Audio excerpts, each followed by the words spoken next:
Mga idol, bago po ang lahat, una muna. Sa lahat po ng gustong magpa-shoutout, comment down below, at sa darating na linggo ay iisa-isahin ko para dun ko po kayo may shout. Tuwing Sunday po ang shoutout natin mga idol. At kapag umabot na po tayo ng 2,000 subscriber ay magpapa-raffle po tayo ng 10 na mananalo ng tag 100 na load. Ang mechanics paano makasali sa raffle ay laging mag-like, share, and comment na Gerald Crawford with reaction. Maraming salamat po. Isa pala akong rich kid. By 2 ears is body. Maraming salamat sa pagtangkilik. Huwag kalimutang mag-comment, like, and share. At kung hindi ka pa nakasubscribe sa aking channel, maanong pindutin ang subscribe button at pakihit na din ang notification bell para maging updated ka sa aking mga videos. The Secretly Rich Man. Kabanata 861. Hindi mo ba sinabi na nandito ang tita mo? Ang construction zone ay ganap na walang buhay. Sabi ni Bea sa loob ng nakaparadang sasakyan. Ang site mismo ay konektado sa kanilang pamilya. Kung tutuusin, proyekto ito ng una ng kanyang tiyuhin. Gayunpaman, dahil sa isang napakaseryosong isyu sa utang ng kanyang tiyuhin, ang anumang karagdagang pag-unlad ng construction zone ay ganap na natapos. Habang ganoon, dahil ang seremonya ng pagpapasa ay ginanap noong isang araw lamang, ang ilang mga tao ay dapat na naruroon din. Ang katotohanan na walang tao roon ay matapat na ikinagulat ni Bea. Manalo ka. Hinihintay ka ng tita mo sa loob dyan. Sigaw ni Yura sa isang malamig na tono, isang matindi ang kaibahan sa kanyang desperadong boses. Minuto lang ang nakakaraan. Panipi tuldok. Ano ang ibig mong sabihin doon, Yura? Sinabi ni Bea, na pagtanto na ngayon na may isang bagay na kakilakilabot sa kanya. Ay, wala talaga. Dahil nandito na rin tayo, bakit hindi na lang ako sundan pagkatapos ng kaunting chat? Sagot ni Yura na may masamang ngisi bago isara ang mga pinto ng kotse. Nakasimangot, kasunod na sinabi ni Bea, hindi ako sigurado kung ano ang iyong hinahangad, ngunit kung ito ay talagang wala, pagkatapos ay tinatawagan ko si Sheldon ngayon upang sabihin sa kanya na ang lahat ay mabuti. Sa sandaling nakikita ang kanyang cellphone, gayunpaman, inagaw ito ni Yura mula sa kanya. Sa sandaling ginawa niya iyon, maraming tao ang sumugod sa gusali, na pumapalibot sa kotse sa ilang segundo. Tumawag ka. Ngayon bakit mo gagawin iyon? Pagkatapos ng lahat, tulad ng nasabi ko na, sasabay ka sa akin sa sasakyan mamaya, pinsan. Takot na takot ni Yura. Kaya niloko mo ako. Nakipagsabuatan ka ba sa aking tiyuhin at sa iba pa upang akayin ako sa iyong bitag? May ideya ka ba kung ano ang ginagawa mo ngayon? Sabi ni Bea. May ideya ba? Haha. Sa ilalim ng ganitong pangyayari. Pinsan, talagang hindi ako mapakali tungkol sa mga bagay na tulad nito sa puntong ito. Ang tanging alam ko lamang ay ang mga pag-aari ng pamilya ay hindi dapat mahulog sa mga kamay tulad ng iyong sarili. Huwag kailanman, sinasabi ko. Ungol ni Yura. Mayroon ka bang ideya kung gaano katagal ako nagpaplano na maging isang tagapagmana ng pamilya? O kung magkano ang kailangan kong gawin sa lola upang masiyahan siya? Matapos ang hindi mabilang na oras ng pag-aalay kahit na mula noong bata pa ako, malapit na akong makuha ang aking mga kamay sa mga pag-aari ng pamilya kasama ang aking ama. At sa wakas ay dumating ang araw. Gayunpaman kung ano ang nangyari sa pinakamahalagang sandali. Ginawa mo, ikaw, Bea, nawasak mo lahat ng pagsisikap at pantasya ko, bitch. Hollered Yura halos maniacally. Tapat na alam ni Yura kung gaano kabaliw ang kanyang kasalukuyang mga aksyon.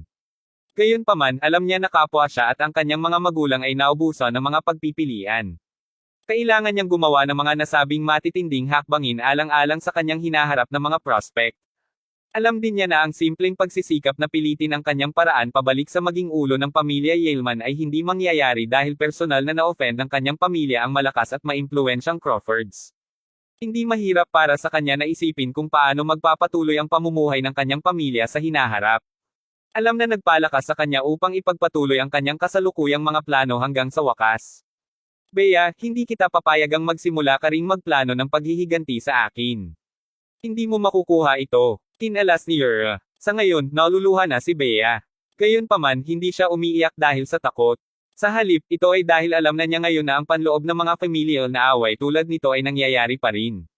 Habang ito ang kanyang nangungunang prioridad upang malutas ang mga nasabing isyu mula sa sandaling iniwan siya ni Lady Yaleman na nangangasiwa, naisipin na ang unang pagkakataon ng kanyang pag-alam na ang mga naturang salungatan ay mayroon pa ring napakatindi. Kailan ko nasabi na gusto kong maghiganti sa iyo? Sabi ni Bea sa pagitan ng luha. Hindi kailangang maglaro ng pipi, Bea. Pagmamayari mo na ang lahat samantalang ang aking pamilya ay walang nagmamayari. Hindi ba aksyon na ang unang yugto ng iyong paghihiganti? Pagkatapos kong makitungo sa iyo, ang aking pamilya at ako ay babalik na namamahala sa pamilyang Yaleman. Magpapahinga lang ang aking pamilya kapag wala ka na sa larawan. Sagot ni Yura bago i-unlock ang mga pinto ng sasakyan at hilahin siya palabas. Oras upang lumipat ng mga lokasyon. Siguraduhing bantayan mo siya ng maayos. Utos ni Yura. Huwag masyadong maging masaya, Yura. Hindi mo magagawang mana lang ang pamilya matapos akong dakpin. Kung sa bagay, hindi pa nga nakabalik sina Lola at Gerald. Kapag bumalik sila, magsisisi ka. Bukod, marahil ay nagmamadali si Sheldon ngayon kaya mas mabuti mong isipin ang ginagawa mo habang kaya mo. Sabi ni Bea. Naisaalang-alang ko na siya habang pinaplano ang lahat ng ito. Hindi siya sasama, magtiwala ka sa akin. Sabihin mo sa akin, Bea, alam mo bang mayroon siyang apo na lubos niyang sambahin? Nag-aaral siya sa isang kindergarten sa isa sa mga gusali ng pamilya Yaleman na alam mo. Kung walang anumang mga issue, dapat na kinakausap siya ng aking ina tungkol dito ngayon. Haha, ang lumang umuto na iyon ay sigurado na manatiling tahimik para sa mabuti. Kaya sumuko ka na lang, Bea. Sigaw ni Yura na may isang napakapangit na ekspresyon na naaangkop sa kanyang kasamaan. Kabanata 862. Nasa oras na iyon nang magsimulang magring ang telepono na kabilang sa isa sa mga nasasakupang Yura. Si Jilong, G. Yaleman, sabi ng nasasakupan.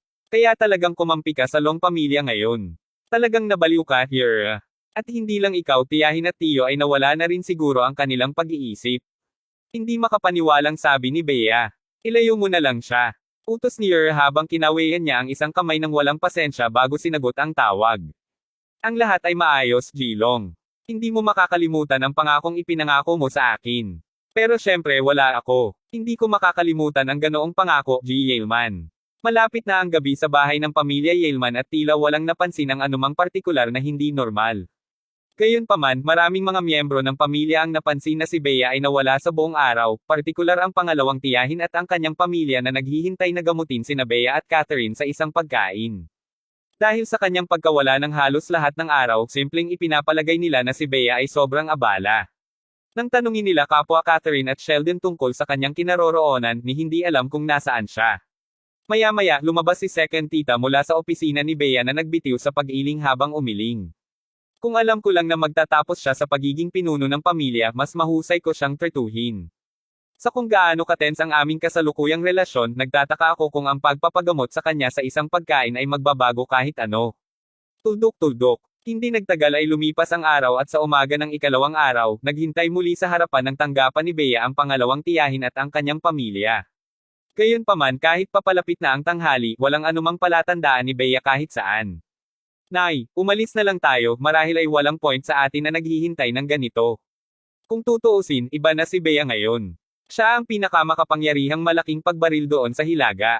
Bakit handa pa rin siyang dumalo sa amin? Sinabi ni Isabel, hindi nasiyahan sa kanyang tono. Kung tutuusin, napakabilis ng pagtaas ng ranggo ni Bea kaya't labis nitong ikinagalit ni Isabel. Ni hindi niya may kategorya ang pakiramdam bilang simpleng pagkainggit. Bilang isang babae, alam ni Isabel na gagawin ni Bea ang pagmamalaki ng pamilya kung siya ay ikasal sa isang mayamang pamilya. Kung damaykit lang siya doon, hindi magiging masalimuot na damdamin ngayon si Isabel. Ngunit syempre, kailangan niyang gumawa ng paraan upang maging isang napakalakas na pagbaril.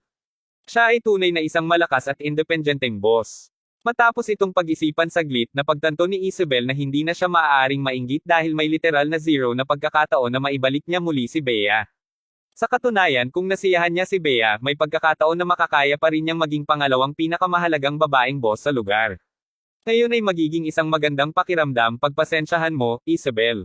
Tuldok-tuldok. Kung sa bagay tulad ng sinabi mo, iba na si Bea ngayon, sabi ni second tita. Tulad ng sinabi niya rito, sumugod si Catherine. Magandang umaga, Catherine. Bakit wala si Bea dito? Tanong ni second tita. Gusto kong itanong sa iyo ang parehong bagay. Hindi ba dumating si Bea sa trabaho? Sagot ni Catherine sa balisa na tono. Narito na kami kahit 3 oras. Hindi man natin siya nakita. Paliwanag ni Isabel. Gaano kaiba? Nabigo akong makipag-ugnay sa kanya sa telepono mula kahapon at hindi rin siya nakita ni Sheldon. Saan siya mapunta? Kilala siya, malamang na hindi niya patayin ang kanyang telepono kahit na siya ay abala. Sabi ni Catherine. Narinig iyon, nagkatinginan sina second tita at Isabel. Matapos ang isang maikling sandali, tinanong ng pangalawang tiyahin, maaaring may nangyari sa kanya. Napatay pa rin ba ang telepono niya kahit ngayon? Walang magawa, tumango si Catherine, oo. Hindi pa sa buong panahong ito. Ano ang dapat nating gawin? Tinanong ng pangalawang tiyahin, hindi sigurado kung paano ay proseso ang biglaang pagliko ng mga kaganapan. Kahit na natagalan ito, hindi nagtagal ay kumalas siya rito at sinimulang aliwin si Catherine. Huwag kang mag-alala, Catherine. Kung tutuusin, ang parehong impluwensyal at makapangyarihang Bea ngayon. Sigurado akong mabuti siya. Hintayin lang natin ng medyo mas mahaba. Kung hindi siya agad babalik pagkatapos makakaisip kami ng iba pa. Sa pagmamalasakit ng ina na nakalarawan sa mga mata ni Catherine, maaari lamang siyang tumango ng bahagya sa kanyang mungkahi. Sa pamamagitan nito, kahit na ang pangalawang araw ay naganap. Pagkatapos ang pangatlo at ang ikaapat, ano ang sinabi ng pulisya? Tinanong ni Yuma, ang panganay na anak na nagmamadali. 7 araw na ngayon mula nang mawala si Bea at ang natitirang mga Yalemans ay nagkakaroon na ng isang pagpupulong ng pamilya. Hanggang sa puntong ito, wala pa kaming nakitang anumang mga pahiwatig. Ano sa lupa ang maaaring nangyari kay Bea? Panipi. Kabanata 863. Ang pagkawala ni Bea ay naging sanhi ng isang malaking kaguluhan sa mga naninirahan sa Yanken, at kasama rito ang maraming malalaking pagshot mula sa Jacksonville. Dahil alam nila na wala si G. Crawford, personal nilang pinadalhan ang kanilang sariling mga sakop upang hanapin si Bea pansamantala. Habang pinaghihinalaan nila ang ilang mga tao na kasangkot, sa huli, walang sapat na mga pahiwatig upang sumama. Parang nawala lang si Bea sa manipis na hangin.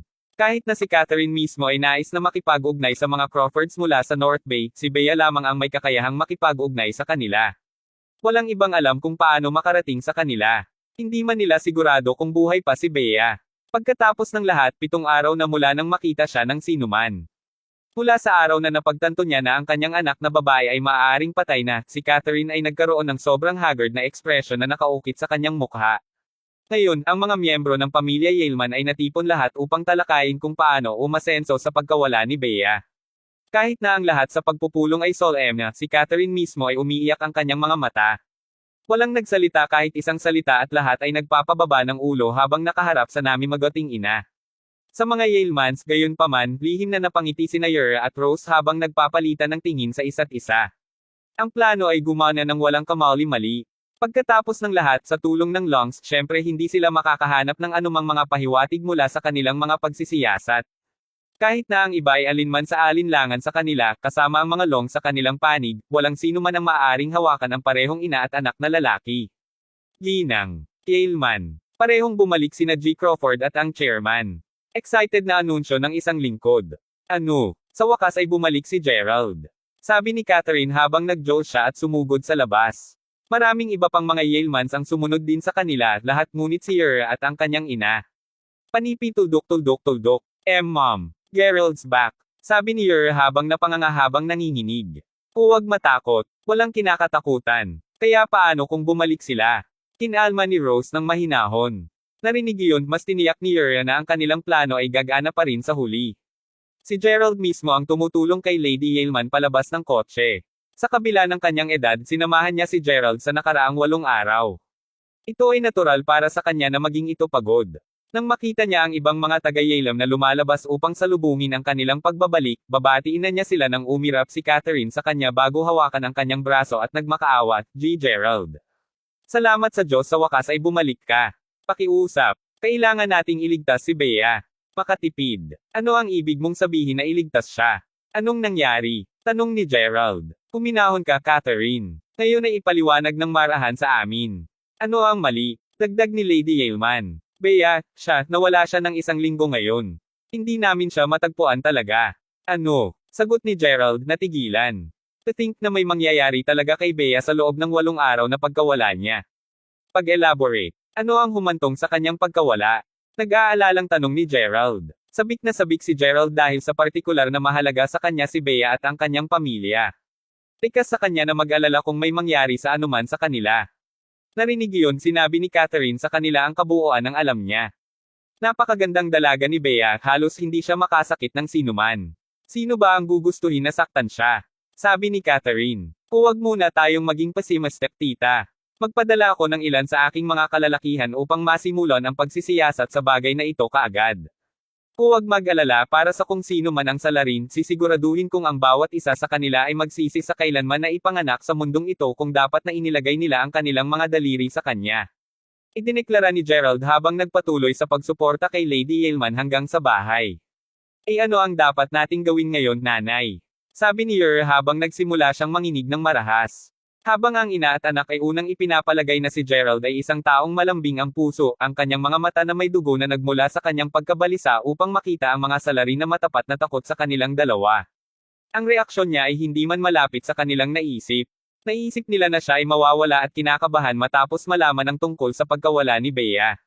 Hindi nila akalain na naipapahayag niya ang ganoong kabastusan at kalupitan. Si Rose mismo ngayon ay nakakaramdam ng takot, iniisip kung ano ang mangyayari kung malaman ni Gerald na sila ay kasangkot. Magwawakas ba siya ng pinsala sa kanilang buong pamilya? Kabanata 864. Kahit na ang pag-iisip ng nag-iisa dito ay nakakatakot, pinanatili siyang cool ni Rose. Huwag mag-alala, kikilos lang kami ng naaayon. Kahit na ang lungs ay hindi kasing lakas ni Gerald, ang kanilang pamilya ay nanalo pa rin sa mga tuntunin ng laki at kasaysayan. Sigurado akong hindi ganoon kadali para kay Gerald na maamoy tayo.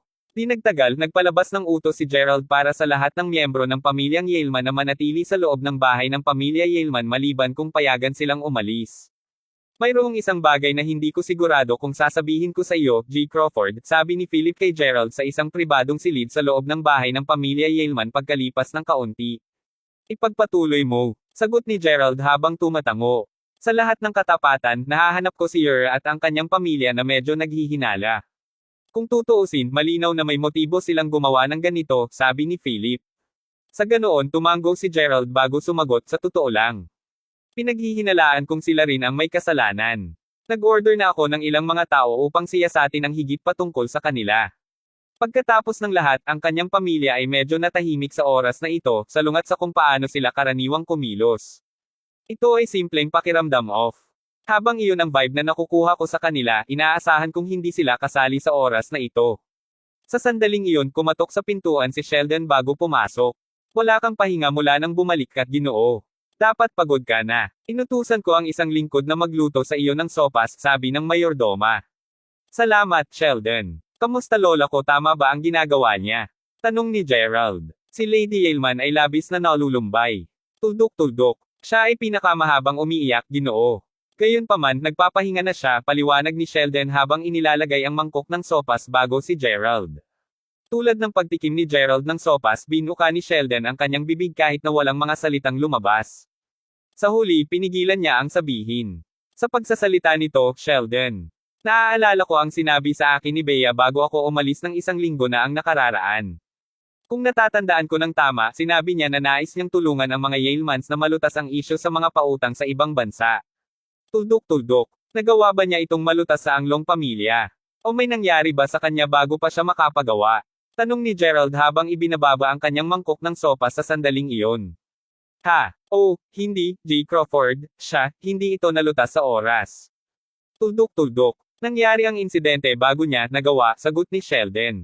Nakita ko. Sige na at magpahinga ka muna sa ngayon, sabi ni Gerald habang ngumiti ng mahina. Magagawa ko, G. Crawford. Masisiyahan ka sa iyong sopas habang mainit. Tuldok-tuldok. Tiyak. Sagot ni Gerald habang pinapanood ang paglabas ni Sheldon ng silid. Susuriin ko kaagad ang matandang iyon, sabi ni Philip sa isang malamig na tinig sa sandaling umalis si Sheldon. Mismong si Gerald ang tumingin sa sabaw bago umiling. Sa narinig ko, ang taong iyon ay palaging matapat at matapat sa kanyang buong buhay. Siya ay masigasig din kahit na siya ay isang kaayla-hilakbot na sinungaling. Dapat ay gumawa siya ng isang bagay na labis na nakakahiya para sa kanya na hindi niya ito may parating. Sabi ni Gerald habang itinapon ang mangkok ng sopas sa isang malapit na dustbin. Matapos maranasan ang maraming bagay, hindi na si Gerald ang madamdamin at walang muwang tao na dating siya. Pagkatapos ng lahat, nakilala na niya ang napakaraming masasama at masasamang tao na naglagay sa kanya sa pinakamapanganib na mga sitwasyon. Sa kabila nito, medyo nag-aatubili pa rin siyang maniwala na ang mga mula sa pamilyang Yelman ay may bahagi sa lahat ng ito. Habang hindi siya partikular na nagkaroon ng magandang relasyon kay Rose at sa kanyang pamilya, sa huli, sila pa rin ang kanyang matatanda. Ito ang dahilan kung bakit tumanggi siyang gawin ang unang hakbang hanggang sa makita ang konkretong ebidensya. Sa isang perpektong senaryo, mas gugustuhin niyang mas gusto ang mga salarin na aminin sa kanilang mga pagkakamali at dahil dito, iwasto sila. Gayunpaman, alam niya na ang posibilidad ay wala lang. Pagkatapos ng lahat, mayroon ng malinaw na mga tao na napakalayo sa gilid na handa nilang saktan ang kanilang sariling mga miyembro ng pamilya. Ito ay halos tulad ng kung pinipilit nila Gerald na gumamit ng mga masasamang taktika sa kanila nang sadya alang-alang malutas ang issue. Hindi na kailangang mag-imbestiga pa. Pilitin lamang ang katotohanan sa kanila. Utos ni Gerald. Dahil handa silang ngayon na direktang saktan siya, si Gerald ay lalong nag-aalala tungkol sa kaligtasan ni Bea. Nauna nang ipinalagay ni Gerald na hindi nila sasaktan si Bea dahil makakakuha pa rin sila ng parehong mga benepisyo sa pamamagitan ng pagiging malapit sa kanya. Ano pa, pamilya pa rin sila sa huli. Tiyak na wala silang gagawa upang saktan talaga si Bea, tama ba? Bilang ito ay naging napinsala sa kanya ay isang napakaposible na senaryo. Sa katunayan, mayroon ding posibilidad na siya ay patay na. Ang kanyang palagay sa oras na ito ay bumagsak ng napakalayo. Ang mga salarin ay tiyak na may drive pa rin upang sirain pareho siya at si Bea. Kaagad, sigaw ni Philip nang lumingon ito sa sulok ng silid na may mahigpit na tingin. Ang ilang mga nakakatakot na mukhang mga sakop niya ay nakatayo roon sa buong oras. Sundan mo ako, ungol ni Philip nang akayin niya sila palabas ng silid. Kabanata 865. Ma, hindi ba tayo masyadong malupit? Gerald's not to try fled with. Kung ang katotohanan ay makalabas at napagtanto ni Jessica na kami ay kasangkot, sa loob ng kanilang sariling silid, si Yer ay nakikipag-usap ngayon sa isang labis na nag-aalala na pamamaraan sa kanyang ina. Bilang tugon, biniro ni Rose para sa 1 sentimo sa 1 libra. Hindi ito tulad ng matutulungan natin ito. Nauubusan na kami ng mga pagpipilian mula sa sandaling nagpasya kaming agawin ang karapatang manahin ang pamilyang Yaleman mula kay Bea. Sa pagkamatay ni Gerald, wala na kaming mga kaaway. Kung papalorin tayo, ang mga pag-aari sa hilaga na ibinigay ni Gerald kay Bea ay maaaring mahulog sa ating mga kamay. Paniniguro ni Rose. Sa ngayon, maaari lang namin ipanalangin na huwag magulo si Sheldon. Kung sa bagay, alam ko kung gaano ang tiwala ni Gerald sa mayordoma na iyon. Dagdag pa ng kontrabida na ina. Ngunit paano kung may malaman tungkol sa lason? Huwag mag-alala, ang lason na pinili ko ay parehong walang kulay at walang amoy. Bukod kahit na may nakakakita ng lason, si Sheldon ang isang teknikal na pumatay kay G. Crawford. Kung darating ang sandali, tiyak na hindi niya kayang ipagtanggol ang kanyang sarili. Paliwanag ni Rose sa isang masamang pamamaraan habang naninangkit ang mga mata. Naiintindihan ko, ina. Nang matapos na ang kanyang pangungusap, gayunpaman, agad na bumukas ang pintuan ng kanilang silid. Kaagad pagkatapos, isang grupo ng mga tao na bihis na nakasuot ng itim ang sumugod. Ano ang ginagawa mo lahat? Sigaw ni Rose habang kapwa siya at ang kanyang anak ay nagsisimulang kabahan. Sa halip na sumagot, tinakpen kaagad ng mga kalalakihan ang kanilang mga ulo ng mga itim na talukap na pinagsama ang anumang hiyawan na tinangka nilang gawin. Nang sa wakas ay tumigil sila, si Felipe ay nakatayo sa harap nila. Kahit na ang duo ay paunang naisip na maaari silang maghang sapat na sapat para sa pagsuko ni Philip at ng kanyang mga tauhan, ang kailangan lamang ay kalahating oras para sa kanya at sa kanyang mga nasasakupan upang maluwa nila ang lahat ng nangyari. Pagkatapos ng lahat, si Philip at ang kanyang mga tauhan ay bihasa sa pagpapahirap sa mga tao. Parehong napakalaking takot ngayon, alinman sa kanila ay hindi naglakas loob na magsinungaling sa mukha ni Gerald. Di pakiusap, Gerald. Ang may gustong saktan ka ay si Shane. Siya ang nagbigay sa amin ng ideya. Tsaka kasama niya si Bea ngayon. Wala na rin kaming pagpipilian. Alam mo kung hindi namin sinunod ang kanyang mga utos, papatayin ka na niya ngayon. Hindi kami kasali sa proseso ng pagpaplano ng pagkidnap, Gerald. Sinabi ni Rose, ngayon na sabik na siya ay nanginginig na halos hindi mapigilan. Sa kanyang pag-iisip, inamin niya ngayon na tinignan niya kung gaano kalupit ang makukuha ni Gerald. Pasimpleng ipinapalagay ni Rose bago ito na hanggat wala siyang sapat na katibayan, hindi siya kikilos ng walang habas. Kung gaano siya kamali. Kung sa bagay, pinaghihinalaan sila ni Gerald mula sa simula pa lang. Inaasahan kong hindi mo ipalagay na malaya kasabat sa pamamagitan lamang ng paglalagay ng lahat ng mga sisi kay Shane. Anuman, maririnig ni Lola ang tungkol sa lahat ng ito bukas. Malalaman niya kung paano ka parusahan. Tulad ng para sa lungs. Hindi ko sila papakawalan sa oras na ito. Malamig na ungol ni Gerald. Ngayon, maging matapat. Saan tinago ni Shane si Bea? Ilang sandali pa ay sa isang malabo na silid sa loob ng isang liblib na pabrika nang sumigaw si Shane, Beach. Lagdaan mo na lang ang bagay na damned. Sa sandaling ito, tinali ni Shane si Bea sa isang upuan habang ang ilan sa kanyang mga nasasakupan ay nakabantay sa lugar. Sumuko ka na lang. Galit na ungol ni Bea. Bilang tugon, diretso siyang sinampal ni Shane sa pisngi. Bea, may hangganan sa pasensya ko, alam mo. Kung umabot sa isang punto kung saan sa palagay ko ay sobra ka ng abala upang maging kapaki-pakinabang, papatayin ka lang namin dito at ngayon. Binalaan ng masama si Shane. Please, hindi ako tanga, Shane. Na para bang pinakawalan mo ako pagkatapos kong pirmahan ito. Inisya ni Bea. Ang mga mata ni Shane ay naging dugo sa pagkakataong marinig niya iyon. Kapag ang kontrata bago siya pirmahan, makakakuha siya ng ilang mga pag-aari na pagmamay-ari ni Bea. Tulad ng sinabi niya, sa sandaling nangyari iyon, walang ganap na paraan na palalabasin niya ito ng buhay. Mukhang kailangan kong magturo sa iyo ng isang aralin. Tawagan ng pangalawang kapatid at ang iba pa. Maaari silang kumilos ngayon. Tagumpay. Gayunpaman, bago nila ito gawin, marahil ay hahayaan ko muna silang mag-enjoy sa kanilang sarili. Kung sa bagay, ikaw talaga ang kagandahan, Bea. Malisyosong sabi ni Shane. Kagad, Jilong. Sabi ng mga nasasakupan niya habang nagtatawanan silang lahat. Sa pamamagitan nito, isa sa mga nasasakupan ay naaktibo ang kanyang walkie-talkie bago sinabing, umakyat ka na ngayon. Gayunpaman, kahit na lumipas ang ilang segundo, walang tugon. Nang hanapin ito na kakaiba, tinawag niya ang ilang mga tao na naipwesto upang tumayo sa ibaba. Wala rin reply. Anong nangyayari dito? Tumungo sa baba at tingnan. Utos ni Shane. Kabanata 866. Ang pagsunod sa kanyang mga order, ilang mga sakop pagkatapos ay bumaba ng hagdan. Gayunpaman, kahit bumaba na sila, walang kasunod na ingay. Tahimik ang lahat. Napakatahimik. Sa sandaling iyon nang mapagtanto ni Shane na may isang bagay na labis na hindi maganda. Ikaw dyan, manatili kang gwardya dito. Ang natitira sa iyo ay sumusunod sa akin sa ibaba. Utos kay Shane habang ang isang nag-iisang nasasakupang nakatayo sa atensyon sa silid habang ang iba sa kanila ay bumababa sa hagdan kasama si Shane. Sa sandaling dumating si Shane sa huling hakbang, gayunpaman, tumigil siya. Itim na itim ang silid at walang tunog na maririnig. Bago pa siya makapagpatuloy sa karagdagang, naramdaman niya ang matalim na sakit sa likod ng kanyang ulo. Maaari lamang niyang ipalagay na may isang tao na binasag ang kanyang ulo ng isang paniki bago siya tuluyang namatay. Gabi na nang tuluyan nang bumalik si Gerald at ang sobrang pagod na Bea sa silid ni Bea. Nang makatulog siya halos kaagad, tinakpen siya ni Gerald ng kumot bago lumabas ng silid. Nakatayo sa labas mismo ng kanyang silid ay isang pangkat ng mga tanod na nakasuot ng itim na suit. Manalo ka. Tiyak na mahihirapan ang Long na matulog ng payapa ngayong gabi, G. Crawford. Pagkatapos ng lahat, nawala lang sa kanila ang kanilang pinakamay kakayahang tao. Tulad ng inaasahan, hinahanap nila si Shane habang nagsasalita kami. Nakangiting sabi ni Philip. Sa katunayan, bakit hindi natin hayaan na maghanap din sila sa kanya ng 7 araw din? Isipin ang kanilang mga reaksyon pagkatapos ng isang linggo nang wala ang kanilang mahal na apo. Nagdagdag ng isa pang nasasakupan. Wala talaga akong oras na makialam sa Longs sa isang linggo. Speaking of the Longs, ipinagdiriwang nila ang ilang uri ng okasyon bukas, tama ba? Perpekto dahil binigyan kami ni Shane ng napakalaking regalo sa pamamagitan ng pagbabante kay Bea ng 7 araw ng diretso, magtungo kami sa okasyong iyon bukas na may sariling regalo.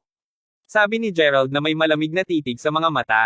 Ihanda mo siya. Roger, G. Crawford. Kinabukasan sa manor ng Long pamilya nang tanungin ni Master Long kumusta ang sitwasyon. Mayroon bang alinman sa iyo na naghanap upang makahanap ng Shane? Si Master Long mismo ay may suot na formal na suit. Kung sa bagay, ipinagdiriwang nila ang isang espesyal na okasyon ngayon. Marami sa mga miyembro ng kanilang pamilya ang darating kasama ng marami pang kilalang panauhin. Habang ang kapaligiran ay medyo maligaya, lahat ng mga mula sa Long pamilya ay matapat na napuno ng pag-aalala at pagkabalisa. Wala pa kami, Master. Gayunpaman, mula sa kung ano ang maaari nating sabihin, ang mga Yalemans ay dapat na nasa likod nito. Kung sa bagay, naisave si Miss Bea kagabi. Gayunpaman, nang tumungo kami sa pamilyang Yaleman upang mag-imbestiga, wala kaming makitang kahit isang baka sa kanya. Sabi ng mayordoma ni Master Long. Ang pamilya Yaleman ay hindi gaanong may kakayahan.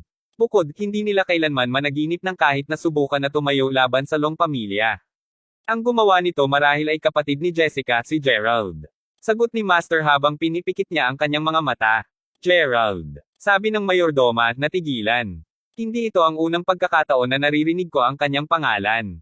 Mula sa kung ano ang naaalala ko, tila may mga galit siya laban kay G. Eunice noong Mayberry. Tuldok-tuldok. Ano pa, tila naroon si Gerald nang nawala si G. Eunice sa lalawigan ng Salford, dagdag ng mayordoma. Narinig iyon, mahigpit na dinaikit ng Master Long ang kanyang stick na paglalakad. Ang magkakapatid na Crawford ay sadyang-sadyang nakatayo laban sa Longs. Gaano kaawa si Eunice? Hanggang ngayon wala akong ideya kung sino ang naging sanhi ng pagkawala ni Eunice. Nang maglaon, ito ay ang magkakapatid na Crawford muli. Ungol ni Master Long habang nagmumula ang tingin. Mukhang kailangan ko silang makilala ng personal minsan. Kung sila talaga ang may kagagawa na naging sanhi ng pagkawala ni na Eunice at Shane, wala akong pakialam kung anong uri ng maimpluwensyang taga-suporta ang mayroon sila. Magbabayad sila ng mabibigat na presyo ng isang kakilakilabot na kamatayan. Guro, dumating na ang mga mula sa pamilya Quarrington.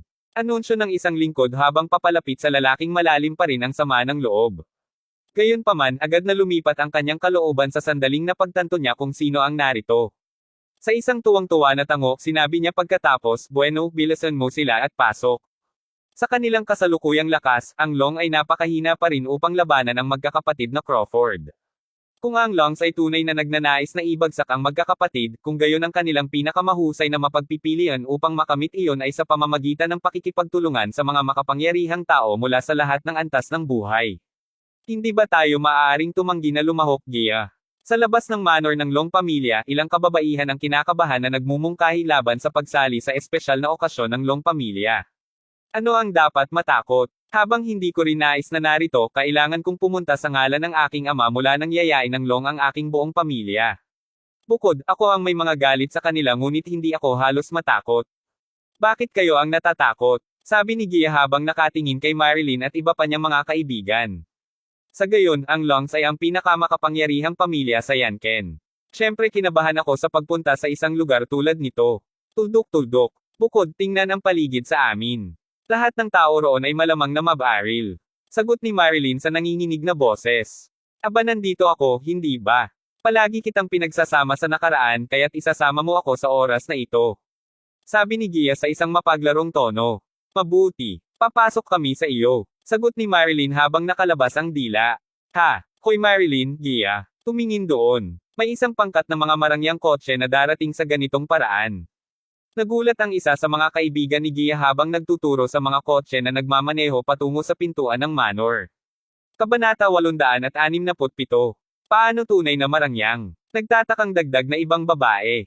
Nagtataka upang malaman kung anong uri ng malalaking pagshot ang nagtaboy ng mga mamahaling mukhang kotse, pinili ni Marilyn at iba pa na maghintay malapit sa pintuan upang makita kung sino ang makalabas.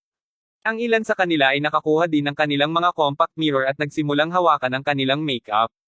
Kung sabagay kung ang mga nakakalabas ng kotse ay mayaman, mga batang tagapagmana, sino ang sasabihin na hindi sila matatapos sa pagkahulog sa isa sa kanila? Haha. Maya-maya, isang pangkat na mga itim na angkop na tanod ay lumabas mula sa mga kotse bago tuluyang buksan ang pinto sa pinakamahal na mukhang kotse. Lumabas ng isang pamilyar na mukhang mayamang tagapagmana. Tuldok-tuldok. Hoy! Hindi ba Gerald iyan? Tanong ni Marilyn, natigilan sa nakikita. Gia, iyon. Iyon si Gerald, hindi ba? Paulit-ulit na sinabi ni Marilyn nang magsimula siyang maghopping sa pwesto. Bilang tugon tumango si Gia bago sinabi, ito na. Diyos ko, Gerald. To think that he really has a team of car, ano nga ba ang nangyayari dito? Ang pagkabigla niya ay ginagarantiyahan mula noon, nalaman lamang ni Marilyn na mayaman si Gerald. Ang nakikita niya ngayon ay nasa ibang antas. Hindi niya inaasahan na si Gerald ang magkakaroon ng panig na ito sa kanya. Mismong si Gerald ay malinaw na walang kamalayan na si Gia at ang iba pa ay binabantayan siya. Pinanood ng mga batang babae habang pinangunahan ni Gerald ang kanyang mga nasasakupan hanggang sa pasukan ng Long Family Manor na puno ng sigla. Personal bang inanyayahan ng Long pamilya si Gerald o kung ano man? Sigaw ni Marilyn na tuwang-tuwa. Walang paraan na maaaring magkaroon sila, may nararamdamang bagay. Halika isa, magpalapit tayo at tingnan. Sabi ni Gia. Sa pamamagitan nito, hinawakan ni Gia si Marilyn na mukhang baffled pa rin sa kamay, at magkasama, sila ay tahimik na pumasok din sa manor. Pagpasok nakita nila ang parehong partido na tila magkaharap. Ikaw si Gerald, di ba? Sa naaalala ko, hindi ka namin inimbitahan ng aking pamilya. Sinabi ng mga mula sa Long pamilya na may mga galit na tono. Manalo ka. Gaano ka ballsy na lumapit? Humiga ka. Nasaan si G. Shane Long? At si G. Eunice din? Inagawan mo ba silang dalawa? Sigaw ng isa pang Long na hindi mapigil ang mapang-uyam ng malamig kay Gerald at sa mga tauhan niya. Ngayon hindi na kailangang maging bastos. Paano mo masasabi ang sinuman sa iyo nang walang ebidensya? Paano kung hindi kasama si G. Crawford? Sinabi ni Master Long habang siya ay nagpakita, sumenya sa mga miyembro ng kanyang pamilya na umatras. Tumingin siya kay Gerald na may coy smile sa mukha bago sinabi na ngayon hindi ba tama, G. Crawford? Natatakot akong tama sila, Master Long. Ako ay aktibong kasangkot sa parehong kaso nina Eunice at Shane. Sagot ni Gerald habang umiling siya na may mapait na ngiti sa labi. Sabi ni Master Long nang maramdaman niyang mabilis na kumaibot ang mga eyelids niya. Ang mga mata ng ama ni Shane ay naging dugo sa sandaling narinig niya ang pagtatapat ni Gerald. Ikaw bastard. Kaya talagang kayo ay magkakapatid na Crawford sa parehong kaso. Ano ang ginawa mo sa parehong Eunice at Shane? Malamig na ungol ng ama ni Shane. Manalo ka. Bago ito, nais kong pag-usapan ng tungkol sa ilang mga hindi nalutas na isyu na sa tingin ko ay kailangang hawakan ngayon. Kayong mga Longs ay nagawa ng maraming masasamang gawain sa buong taon at tungkol sa oras na nabayaran mo ang iyong utang. Inisya ni Gerald. Isang utang. Anong ibig mong sabihin? Tulad ng maraming tao ang nagsimulang talakayin kung ano ang ibig sabihin ni Gerald sa kanilang sarili, si Marilyn mismo ay nanunood ng tanawin na inilantad kasama ang iba pang mga batang babae. Pinapanood siya ngayon, si Gerald ay mukhang halos banyaga sa kanya. Tulad ng nangyari, si Gerald ay dumating dito ngayon upang harapin ang mga Long. Damn, who the hell even is Gerald? Paano siya posibleng tumayo laban sa Long? O nakasulat lahat dito? Sinabi ni Gerald habang ang isa sa kanyang mga sakop ay naglalakad pasulong na may isang kasunduan sa kanyang mga kamay. Ito ay isang kasunduan na nilagdaan ng unang batang master ng Long pamilya, si Shane. Labis niyang ikinagalit ang pamilya Crawford at sa makatuwid ay nagpa siya na bayaran ang pamilya Crawford. Ang lahat ng mga pag-aari ng Long pamilya na nasa ilalim ng kanyang pangangasiwa ay opisyal na magiging kabilang sa pamilyang Crawford. Matapos basahin ang kasunduan, ramdam ni Master Long na mabilis na kumaibot ang kanyang labi na nagsimula itong sumakit. Si Shane ang namamahala sa hindi bababa sa isang katlo ng mga pag-aari ng Long pamilya. Ito, malinaw itong blackmail. Sigaw ni Master Long. Hold on, hindi pa ako tapos. Ang kontrata lamang na iyon ay hindi sapat upang maayos ang lahat, kalmadong sagot ni Gerald. Hindi sapat. Sa totoo lang. Kung sa bagay kailangan pa ring magbayad ni Shane ng isang kabayaran na $15 bilyong. Nang marinig iyon, marami sa mga miyembro ng Long pamilya ay nagsimulang tumingin sa isa't isa ng walang magawa. Marami pang iba kasama na si Master Long mismo, ang simpleng nasulyap ng galit kay Gerald. Dalhin mo na siya. Utos kay Gerald habang ang ilang mga tanod ay bitbit ang isang sako sa silid at itinapon ito sa sahig. Kabanata 868. Sa sandaling mabuksan ang sako, nakita ng iba ang isang walang malay na binata na labis na binugbog. Shane. Sigaw ni Master Long nang kinakabahan nang makita niya kung gaano kalubha ang pagpalo sa bata. Ngayon, huwag tayong maging naiinip. May iba pa, sinabi ni Philip habang siya rin ay humakbang. Sa isang mabilis na kilos, ang isang tao ni Philip ay itinapon ang isang bag kay Master Long. Pagdating nito sa kanyang paanan, bubuhos ang mga nilalaman nito. Ano ito? Ako, nakikilala ko kung kaninong mga damit ito. Ang mga ito ang uri ng damit na karaniwang suot ni Eunice. Sigaw ng isang tao mula sa loob ng karamihan ng tao. Sigurado akong hinahanap mo siya kahit saan, di ba? Ang totoo, pinalayas ni Eunice ang isang bangin at ang mga basang damit na ito ang tanging labi na mahahanap namin, paliwanag ni Philip. Si Master Long ay sinalakay ng parehong labis na galit at kalungkutan habang naririnig niya ang mga salitang iyon. Gerald, ang yabang mo at ng kapatid mo. Bullying us sa ganitong paraan. Totoo bang naiisip mo na walang taong may kakayahang tumayo laban sa iyo sa loob ng Long pamilya? Tandang padamdam. Ungol ni Master Long, ang kanyang mga mata ay namula sa dugo sa sobrang galit. Sa ganoon, mahinang ngumiti lamang si Gerald. Hindi si Gerald ang uri ng tao na madaling magalit. Sa totoo lang kung kaya niya, hindi siya gagamit ng masasamang paraan upang makamit ang kanyang mga layunin. Kung sa bagay, hindi talaga siya nasisiyahan sa paglikha ng hindi kinakailangang kaguluhan para sa iba. Gayunpaman, sinubukan siyang saktan siya ni Eunice sa maraming okasyon dati. Halos mapatay na rin niya si Keita. At ngayon si Shane ay kasangkot sa pag-agaw kay Bea. Ginulo nila ang mga taong pinakamahalaga sa kanya. Ang isiping nagdadala pa rin sila ng sama ng loob laban sa kanyang kapatid sa ginawa niya sa 10 taon na ang nakalilipas. Habang ang kanyang kapatid na babae ay wala ng oras upang kahit na mag-abala tungkol sa isang maliit na pamilya tulad ng Longs, si Gerald ay may lahat ng oras sa mundo. Ito ay mataas na oras na nakuha niya ang mga bagay. Tulad ng paghahanda ni Master Long upang labanan si Gerald hanggang sa mamatay, ang kanyang mayordoma ay tumakbo sa kanya habang nakahawak sa isang wireless phone. Master, may tawag. Mawala ka. Wala akong kalooban na sagutin ang damn call. Ungol ni Master Long. Hindi lamang ito anumang regular na tawag, Panginoon. Ito ay mula sa partido na iyon, dagdag ng butler na may gulp. Panipi tuldok. Pagkarinig niya nito, natigilan si Master Long at agad na nagbago ang ekspresyon niya. Nilinaw ang kanyang lalamunan pagkatapos ay magalang siyang kinuha ang telepono mula sa kamay ng kanyang lingkod bago sinagot ang tawag. Oo, oo, oo, oo. Matapos ang tatlong magkakasunod na yeses binaba ni Master Long ang telepono. Gayunpaman, ang kanyang buong kilos ay tila lumipat mula sa solong tawag sa telepono. Malayo sa kanyang paunang paninindigan, tila siya ay naging mahina at halos hindi siya mukhang may lakas na tumayo pa. Makalipas ang ilang sandali, kumalas ang kanyang hawak at nahulog ang telepono sa sahig habang agad na sumugod ang kanyang mayordoma upang alalayan siya. Nang muling bumagsak ang kanyang tingin kay Gerald, muling nagbago ang kanyang ekspresyon. Ang tawag ay nagmula sa pagdiriwang na nagsilbing gulugod ng Long pamilya. Ang nilalaman ng tawag mismo, gayunpaman, ay isiniwalat na ang gulugod na labis na pinagkatiwalaan ng Long pamilya ay gumuho ngayon. Sa madaling salita, wala nang magawa ang Long pamilya kay Gerald. Ngayon kung wala nang iba pa mangyaring pirmahan ang kasunduan. Pinag-uusapan kung saan may isa pang kondisyon sa karagdagang kasunduan. Nais ko ang lahat ng mga pag-aari na kabilang sa Long pamilya. Sabi ni Gerald. Huwag mo na siyang pakialaman pa, tatay.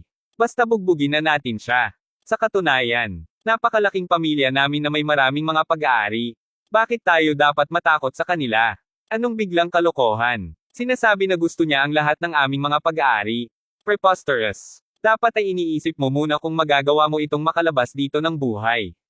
Habang ang sigaw ng galit ay nagmula sa mga nasa loob ng Long pamilya, itinaas lamang ni Master Long ang isang kamay, isang tanda para sa iba na patahimikan ang kanilang sarili.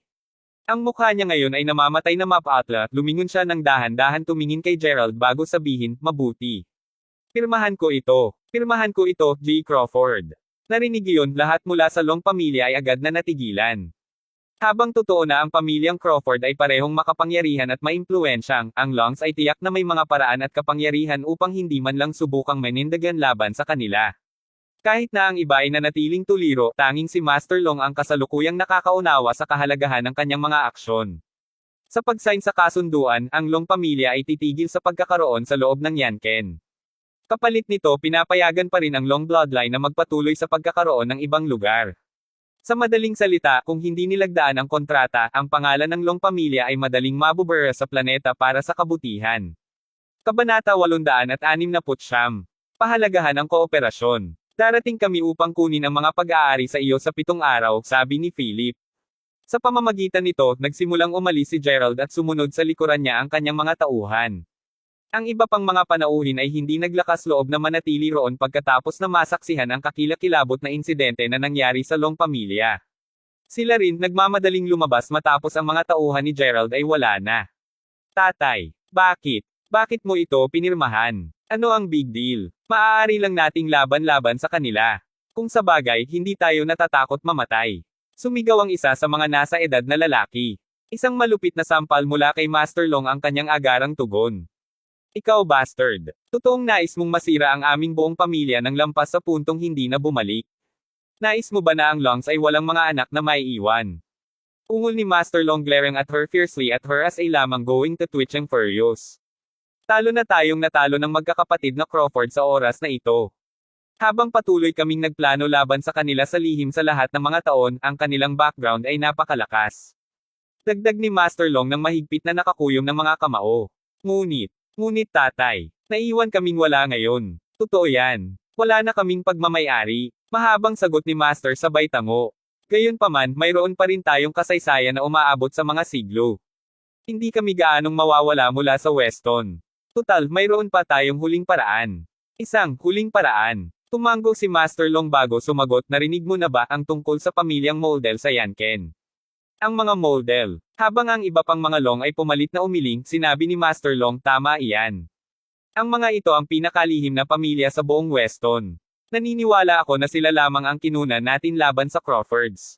Pagkatapos ay pinaikit niya ang kanyang mga mata bago magpatuloy, 12 mga taon na ang nakalilipas, ang pamilya ng Long ay may contact pa rin sa pamilyang iyon.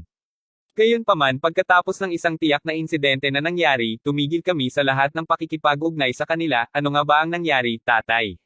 Tanong ng isa sa mga Longs. Manalo ka. Nangyari ang lahat sa taon ng anak ng pangalawang master ng Moldel bilang isang panauhin. Dahil ginusto ng mga taga-Moldel ang pamumuhay ng nakahiwalay, ang mga miyembro ng pamilya nito ay may gawin na manatiling wala sa mga gawain sa labas ng kanilang sarili. Ang nag-iisa lamang ay ang anak na lalaki ng pangalawang master. Nagpunta siya sa pangalang Court Moldel, at taliwas sa natitirang pamilya niya, hindi niya malayo ang layo sa lahat ng sensual na kasiyahan na maaaring maranasan niya sa labas ng mundo. Si Court ay isang mapaghangad na tao, siya ay. Sa katunayan, napaka-ambisyoso niya na sa araw na siya ay dumating bilang isang panauhin, talagang binyantaan niya kami kaagad mula sa paniki. Sa simpleng paglalagay nito, nais niyang maging gulugod ng aming pamilya. Kung sumang-ayon kami noon, lihim niya kaming tinutulungan na maging isang kilalang internasyonal at mayaman na pamilya. Gayunpaman kung pinili namin upang bumaba sa rutang iyon, ang Longs ay mahalagang selyadong ang kanilang kapalaran na maging walang iba kaysa sa kanyang mga kulang.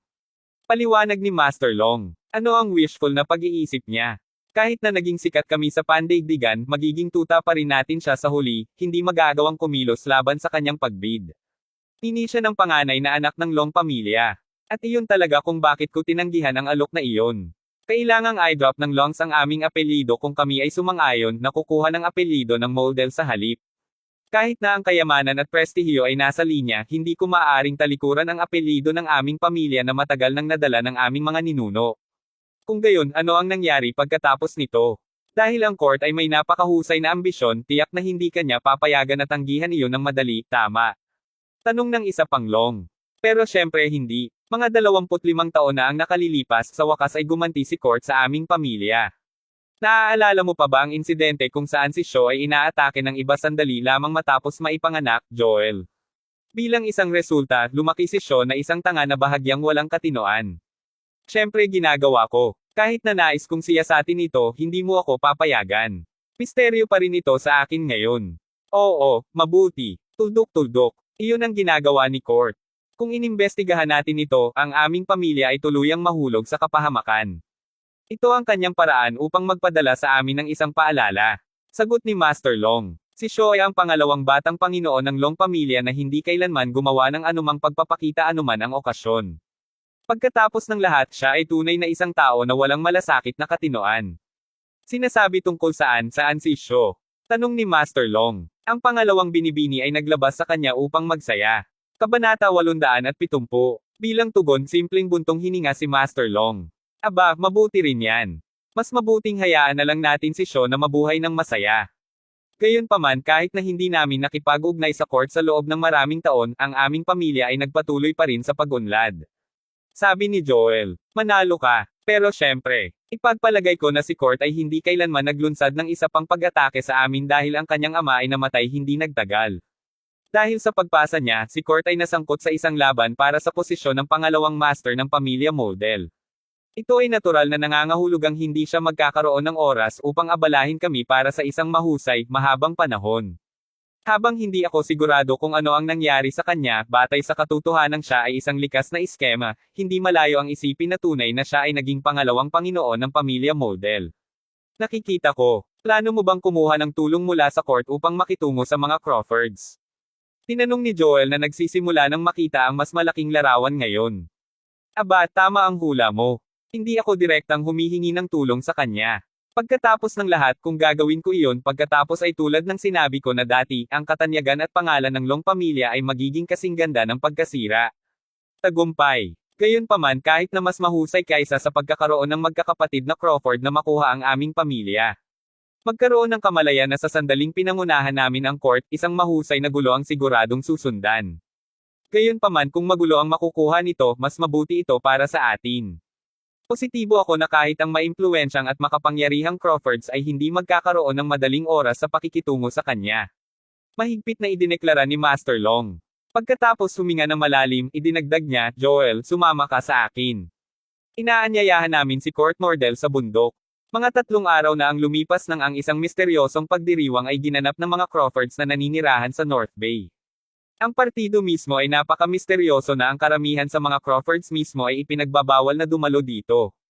Minsan sa panahon ng pagdiriwang, 2 magagandang ginang ang kumuha ng pagkakataong maglakad sa labas ng manor. Natatakot ako na hindi pa ako nagkaroon ng pagkakataong magpasalamat ng maayos matapos mong ibigay ang iyong dugo upang may save ang aking kapatid ilang araw na ang nakalilipas. Salamat sa iyo, ngayon ay nag-iisip siya, sabi ng isa sa mga babaeng naglalakad sa tabi ni Gerald may ngiti sa labi. Tiyak na maligayang pagdating sa iyo, Miss Isel. Kung tutuusin kumpara sa tulong sa amin na tatanggapin ng Crawfords mula sa pamilyang Moldel, ang ginawa ko ay walang kinalaman sa wala. Sagot ni Gerald na ngumiti ulit. Ito ay tunay na isang pagkakataon na sa araw na sina Gerald at Lady Yaleman ay nagpunta upang bisitahin ang mga Moldel, nalaman nila na si Winnie Moldel, ang pinakabatang ginang ng pamilyang Moldel, ay labis na nasugatan na siya ay wala ng malay. Ang mga Moldel ay naghahanap ng mataas at mababa sa lihim upang maghanap ng isang tao na may angkop na uri ng dugo upang mai-save ang kanyang buhay. Bagaman hindi mahirap para sa kanila na makahanap ng medyo magkatulad na mga uri ng dugo, ang mga Moldel ay lubhang mahigpit sa lahat kahit na tungkol sa dugo. Sa kabutihang palad, ang dugo ni Gerald ay nakamit ang lahat ng kanilang mga pamantayan. Matapos ibigay ang kanyang dugo upang mai-save ang buhay ni Winnie, naging mahina ang katawan ni Gerald. Ito ang dahilan kung bakit siya at si Lady Yaleman ay nanatili sa pamilyang Moldel ng halos isang linggo. Sa gayon, ang pagdiriwang ay nagpapatuloy pa rin sa loob, Miss Winnie at Miss Isel, babalik ako sa loob upang maihatid muna ang mga panauhin, sabi ni Gerald habang tumalikod na siya para umalis. Habang naglalakad siya palayo, sinilip siya ni Winnie, ang ibang ginang na hindi pa siya tumingin sa buong pag-uusap nila ni Isel. Bakit ganito ka ate? Though Gerald is from the external world, he still save your life, paalala ni Isel habang nakatingin kay Winnie. At sino ito na nagsabing gusto ko ang kanyang mababang dugo sa loob ko? Kung hindi dahil sa kanya, mananatiling dalisay at prestihiyoso ang aking dugo. Malamig na sabi ni Winnie. Ngayon bakit mo nasabi iyon? Si Gerald ay isang mabuting tao. Narinig iyon, bahagyang sumimangot si Winnie bago tumingin kay Isel. Nilalayon kong itanong sa iyo, kapatid, mula sa oras na magkaroon ako ng malay, patuloy mo siyang binabanggit sa harap ko. Hindi ba't may crush ka sa kanya? Ako, ayoko. Nagpapasalamat lamang ako sa kanya para sa pagligtas sa iyo, bukod, dahil naipadala kami rito upang tulungan siya at ang kanyang pamilya, naisip kong masarap kung magtayo kayo ng isang mahusay na ugnayan. Sagot ni Isel na ang cute na mukha ngayon ay bahagyang namumula. Pakiusap, ate. Nagkaroon ako ng patas na pagbabahagi ng mga karanasan upang makita ko sa pamamagitan mo mismo. Kitang-kita kung bakit ka kakaiba sa kanya. Pagkatapos ng lahat, marahil ay hindi mo pa nakakilala ang gayong tao kahit na mula noong bata ka pa. Gayunpaman, magiging prangka ako at sasabihin ko sa iyo ngayon na imposible. Mas makakabuti sa iyo na alisin ang iyong sarili sa lahat ng gayong mga saloobin bago huli na. Ang totoo, walang tao sa buong planeta na ito ang isang mabuting tao. Lahat ng mga ito ay pantay na mababa at mabisyo. Ang pinakamahusay na basura. Panipi. Kabanata 871. Hoy sis, alam kong sinaktan ka ni Nark minsan pero tingnan mo ang asawa niya. Siya ay isang materyalistang tao. Sabi ni Isel. Galit na tinitigan siya ni Winnie. Manahimik ka. Ilang beses ko bang sinabi sa iyo na huwag mo akong paalalahanan sa kanya? Huwag mo man lang akong masimulon sa babaeng iyon. Oo. Alam ko sis. Alam ko kung gaano mo kamuhian ang kinatatakutang babaeng iyon. Sumusumpa ako na hindi ko nauulitin ito. Nangingilid ang mga mata ni Isel habang nagsasalita. Napagtanto na siya ay naging napakasungit, hinimas ni Winnie ang ulo ni Isel at sinabi, sinusubukan lang kita. Ang lalaking iyon ni Gerald ay kumakalat ng pera. Mayroon lamang siya kung ano ang nais ng lahat ng materyalistang tao. Pero hindi siya karapat-dapat na magkaroon ng anumang ugnayan sa aming pamilya. Narito lamang kami upang tulungan siya sa ngalan ng anak ng aming Panginoon na tuparin ang aming pangako sa kanila. Kami, ang mga Moldel hindi katulad ng ibang bahagi ng mundo, sineseryoso ang aming mga pangako. Kaya kahit kaunting nararamdaman kay Gerald, walang paraan na magkasama kayong dalawa. Tiyak na tatayo ako laban dito. Mayroong isang sulyap ng paghamak na sumisilip sa mga mata ni Winnie. Oh, naiintindihan ko. Ibinaba ni Isel ang kanyang ulo. Ngunit, hindi imposibleng payagan kang manatili sa tabi ni Gerald. May paraan. Sabi ni Winnie. Ha? Anong paraan? Tanong ni Isel. 10 araw na ang nakalilipas ng unang dumating si Gerald, natagpuan ni Isel ang kanyang sarili na nagkakaroon ng damdamin para sa bata at buhay na tao. Matapos makilala siya at makinig sa mga kwento ng kanyang pakikipagsapalaran, mas lalong sabik si Isel na malaman ang nalalaman tungkol sa binatang iyon. Ang damdamin ng isang batang babae ay maaaring maging mahirap unawain kung minsan. Pagbagsak para sa isang tao na walang tula o dahilan, at pagkatapos ay galit sa tao sa parehong eksaktong paraan. Kung tinanong sa sandaling iyon kung talagang napakahusay ni Gerald o hindi, sasagutin niya ang hindi, ngunit gusto siya ni Isel anuman ang katotohanan na iyon.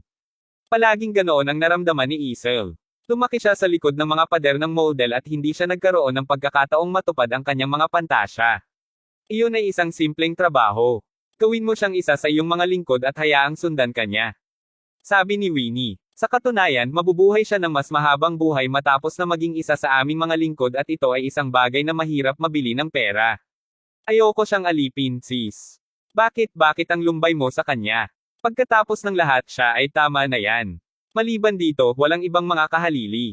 Huwag mo akong sisihin sa hindi ko pagsasabi sa iyo tungkol dito. Umalis si Winnie matapos siya. Si Dylan ay nakikipag-usap sa pangatlong master ng model at ang katulong ng pamilyang model sa bola.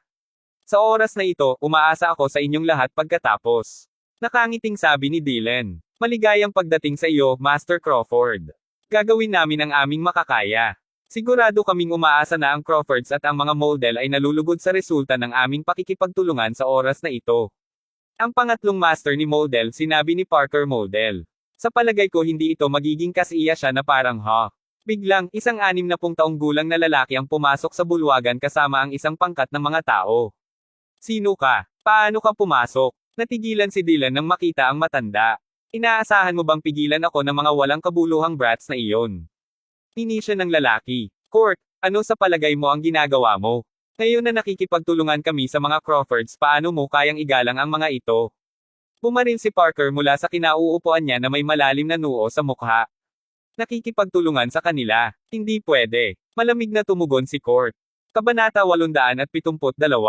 Siya ay isang lalaki na mga nasa 60 anyos ngunit mukhang 50 lamang siya. Mayroon siyang isang pares ng matalim at maliwanag na mga mata na makagagawa ng isang pakiramdam ng hindi mapalagay sa taong tumayo sa harap ng kanyang tingin. Bakit hindi tayo makapagtulungan? Tanong ni Parker. Master Parker, naiintindihan ko na ang iyong anak na lalaki ay sinagip ng mga Yalemans at may utang ka sa kanila. Gayunpaman, nilabag mo ang mga patakaran nang gumawa ka ng pangako sa kanila na tulungan ang mga Crawfords. Ngunit dapat mong malaman na ang panganay na tagapagmana ng Crawford, si Gerald, ay nasaktan ng isa sa aking mabubuting kaibigan, ang Long pamilya. Sa makatuwid, hinihiling ko ang isang paliwanag mula sa inyong mga tao sa ngalan ng Long pamilya. Sa palagay mo matutulungan mo pa rin sila ngayon. Sinabi ni Court. Kahit na tinawag ni Court ang 70 taong gulang na si Parker bilang master, siya lamang ang pangatlong master ng pamilya at si Court ay isang hakbang sa itaas niya. Si Court, na pangalawang master, ay may posisyon na mas mataas kaysa kay Parker sa pamilya. Mahabang pamilya. Sinimulang pagnilayan ni Gerald kung ano ang dapat gawin ng Long pamilya sa mga model. Si Jessica at ang kanyang sarili ay hindi nakikipagtalo sa Long pamilya ng medyo matagal na ngayon, kaya anong uri ng paliwanag ang hinihingi ni Court? Masaya akong makilala, Master Court, patawarin mo ako ngunit, anong uri ng paliwanag ang hinihingi mo? Nakangiting tanong ni Dylan. Simple lang yan. Hinihiling ko na kalahati ng mga assets ng Crawfords ay ilipat sa Long pamilya. Hanggat tapos na ito, hindi na ako hihingi ng anupaman. Tinisyan ni Court. Gaano kayabang? Nagkatinginan ang mga Crawfords. Natigilan sila sa hiling ni Court. Mga assets ni Crawford. Ang kalahati ay sobra kahit 1 millesimal ng halagang iyon ang magiging higit sa sapat para sa buong Long pamilya. Wala sa isip niya si Court. Tiyak na hindi siya naghahanap ng paliwanag ngunit sinusubukang nakawan ang pamilyang Crawford. Nakasimangot si Gerald. Master Crawford, mangyaring isaalang-alang ang alok na ito. Kung ang aking mga kaibigan ay hindi nasiyahan, hindi ako sigurado kung ano ang pipilitin kong gawin upang mabayaran ang mga Crawfords para sa kanilang mga pagkakamali. Naniniwala akong hindi mo kukwestiyonin ang kapangyarihan ko, diba? Ngumiti si Court habang sinabi. Pumasok siya nang hindi nagre-rehistro dahil gusto niyang hadlangan ang mga Crawfords. Kung alam lamang ng Crawfords na darating siya upang maghiganti, susubukan sana nilang pigilan siya sa lahat ng gastos. Master Court, hindi ba hinihingi ng kaunti ang kalahati ng kanilang mga assets? Sila ang Long pamilya na pinag-uusapan natin. Wala sila. Gaano katapang na hingi nila ang kalahati ng mga assets ng Crawford? Tumayo si Isel. Ang pamilyang model ay talagang nahahati sa ilang mga sangay at si Court ay isang pinuno ng isa sa mga sangay. Alam ng bawat isa sa pamilyang model na si Court ay isang tao ng mundo. Kung titingnan natin ang bilang ng mga kababaihan na nasa paligid niya, mayroon siyang kahit kaunting mga ito sa lahat ng oras. Iyon ang dahilan kung bakit hinamak ni Isel at Winnie si Court. Kasama si Parker, alam ng lahat sa pamilya model na hindi sinisikap ni Court na aliwin ang Long pamilya. Hindi, sa halip sinusubukan niyang pukawin ang isang salungatan sa mga Crawfords na ito lamang ang kanyang dahilan upang gawin ito. Ang court ay kumuha ng ilang mga negosyo sa pamilya sa pamamaraang ito. Kahit na hindi niya kailanman aaminin sa mga ganoong kilos, sabi-sabi dito na ang malaking pamilya na lihim na itinatag ni Court ay nagmula ng eksaktong ganoon. Isel, ganyan ba kausap mo sa matatanda?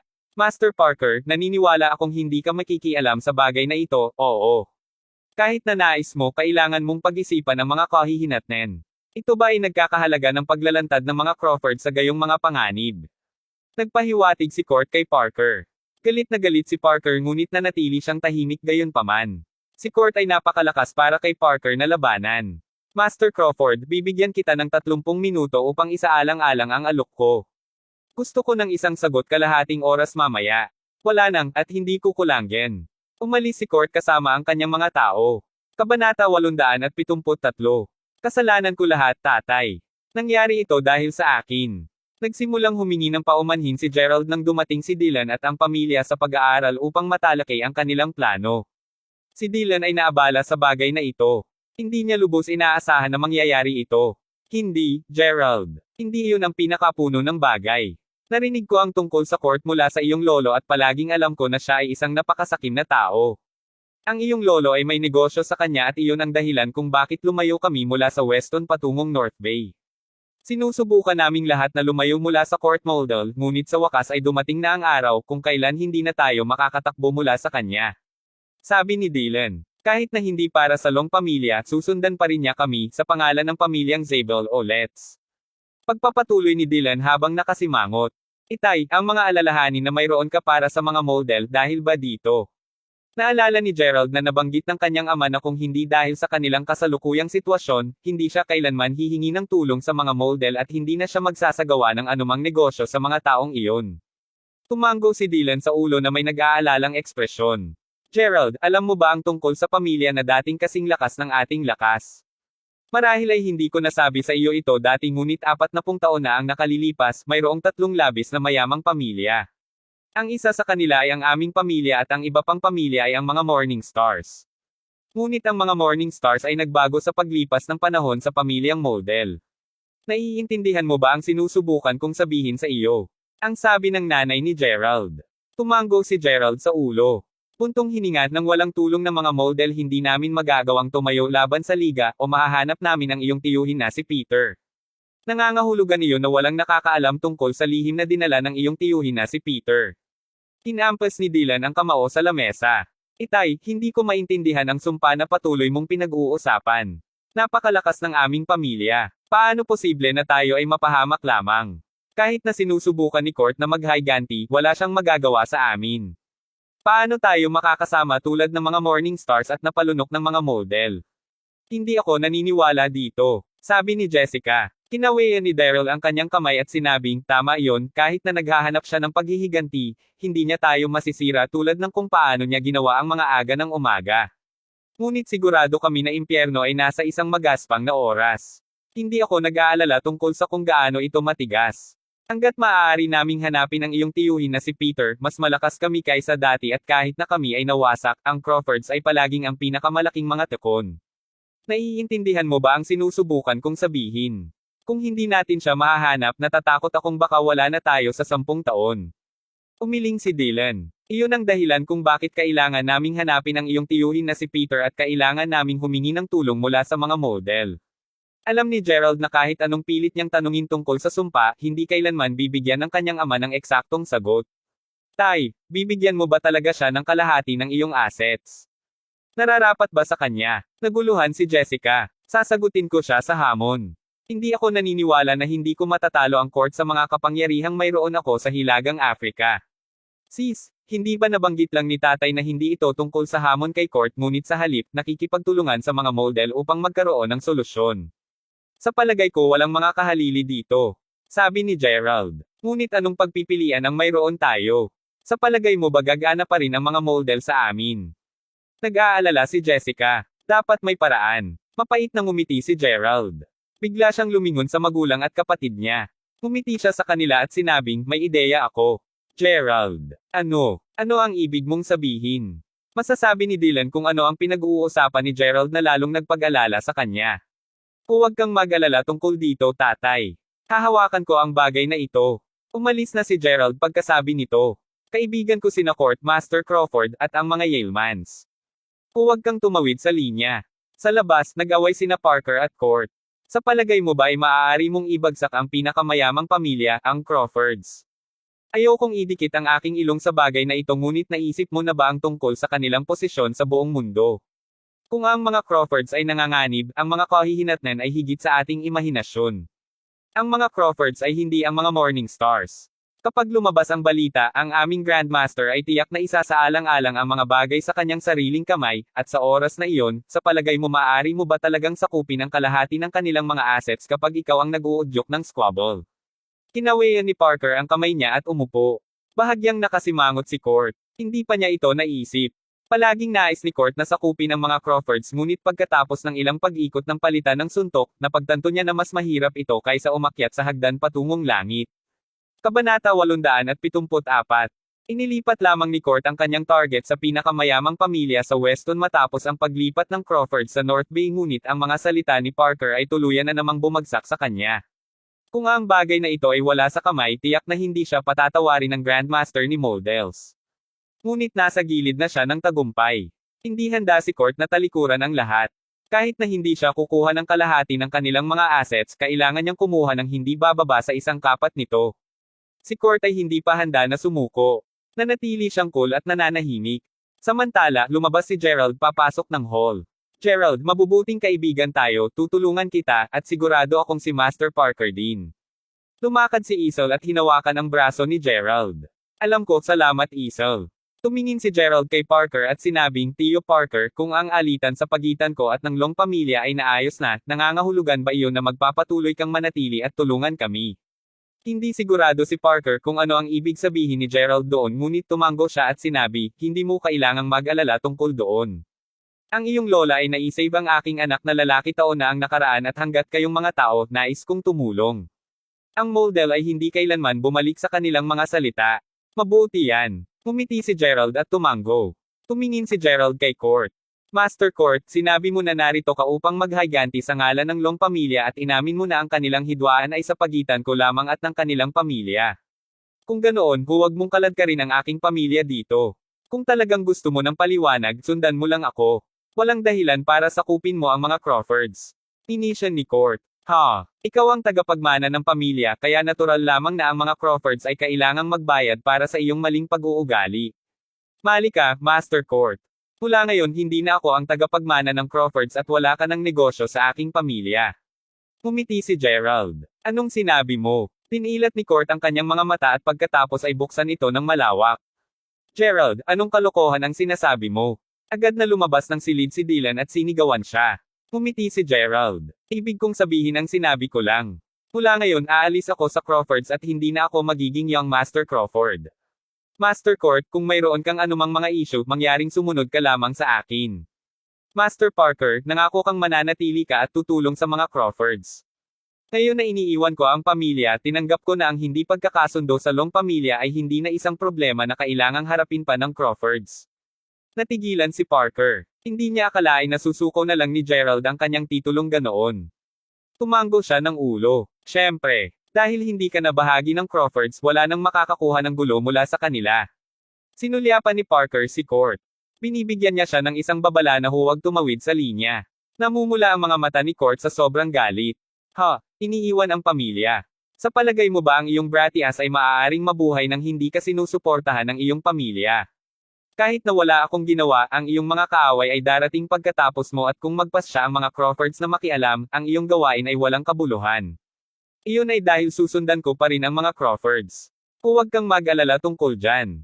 Walang tutulong sa akin. Siyempre, pagkalabas ko ng bahay ng mga Crawfords, malugod kang hinahanap ako. Sabi ni Gerald. Kapatid. Nag-alala si Jessica nang marinig ang deklarasyon ni Gerald. Napatingin siya kay Dylan. Tay, sabihin mo. Bahagyang nakasimangot si Dylan at puno ng luha ang mga mata. Bahagyang kumaibat ang labi niya. Dahil ang aking anak na lalaki ay kukuha ng responsibilidad at iwanan ang Crawfords para sa kabutihan, ako, bilang iyong ama, ginagarantiyahan na ang sinumang hawakan ka sa North Bay ay haharapin ang galit ng buong pamilya Crawford. Bang! Tinurog ni Dylan ang isang baso ng alak. Nagulat si Court. Ano ang pinagsasabi mo, tatay? Dylan, wala ka na sa isip mo. Anak natin yan. Nagpanik sina Jessica at Yulia. Kabanata 875. Naguluhan si Dylan. Kung nanatili si Gerald, tiyak na makakahanap ng dahilan si Court upang hamanin ang mga Crawfords. Kahit na ang Crawfords ay may kapangyarihan upang labanan ang paulit-ulit na pag-atake ni Court, hindi maiiwasan na sila ay masugatan din.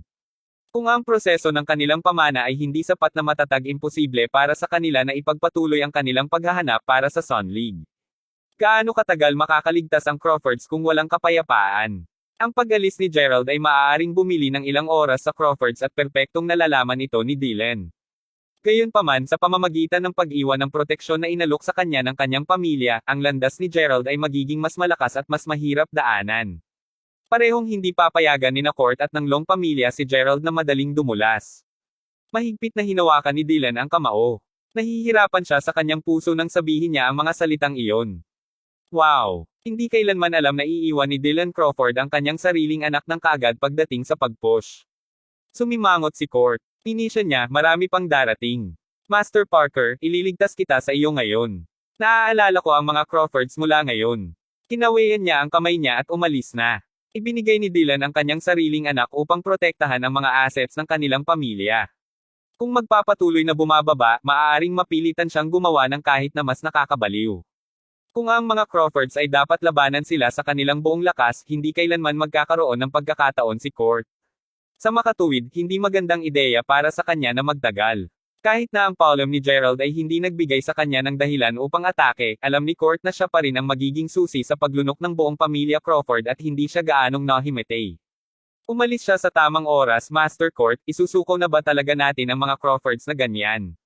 Hawak nila ang pinakamaraming assets at maaaring ito ay 10 beses na higit pa sa naitaguyod mo sa Logan Province. Sinabi ng isa sa mga nasasakupan ni Court pagkalabas nila ng isla. Sa palagay mo ganun ba ako kapipi? Hindi lamang ito ang tamang oras upang pangunahin sila ngayon. Mayroon kaming masyadong maraming mga kaaway sa aming sariling pamilya ngayon. Kahit na talagang nasakop natin ang Crawfords, may iwan kaming walang depensa laban sa natitirang mga sanga ng aming pamilya.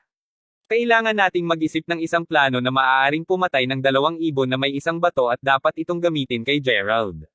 Umirap si Court. Kung magkagayon ay isasama natin sa ating mga kamay si Gerald kahit nasaan siya at hindi siya makakatakas. Ngumiti ang mga nasasakupan niya at tumanggo.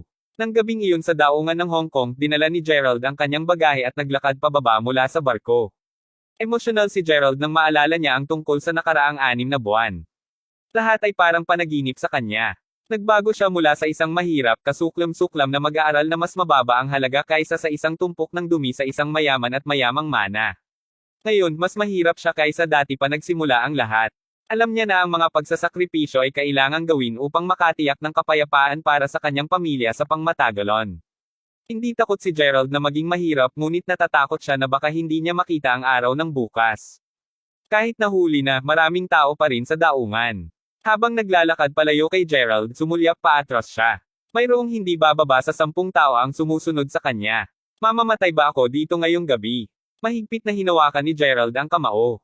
Hindi siya natakot, ngunit nararamdaman ang kanyang paparating na wakas, naramdaman pa rin ni Gerald ang pagnanasa na magpatuloy sa pakikipaglaban. Gusto niyang mabuhay kahit ano. Binilisan ni Gerald ang takbo. Ang mga taong sumusunod sa kanya ay hindi ordinaryong lalaki dahil agad nila silang hinabol. Biglang, ang nakakabulag na ilaw ng sasakyan at ang tunog ng gulong ay pumuno sa hangin sa isa sa maraming daungan ng Hong Kong. Kabanata 876. Si Gerald, na nagtangkang tumakas, ay hinironggan mula sa lahat ng panig. Pagkatapos nito, bumukas ang pinto ng kotse. Isang pangkat ng mga tanod na nakasuot ng itim ang naglakad palabas ng kotse. Ang pinuno nila ay walang iba kundi si Joel.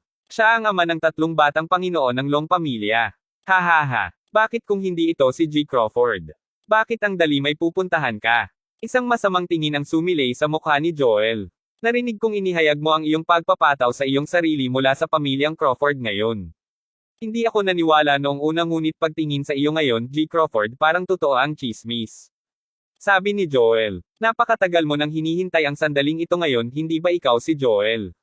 Sa halip na makipag-usap tungkol dito, bakit hindi mo ako ilayo tulad ng lagi mong nais? Sagot ni Gerald na nakakunot ang noo. Ginoo Crawford, kung hindi dahil sa katotohanang nabigyan ako ng mahigpit na mga utos na huwag gumawa ng anumang aksyon laban sa iyo, magsisimula na akong maghak sa oras na magtama ang aming mga mata. Gusto ko bang putulin ang iyong laman ng paisa-isa upang ito ay magsilbing isang pagkilala kay Eunice?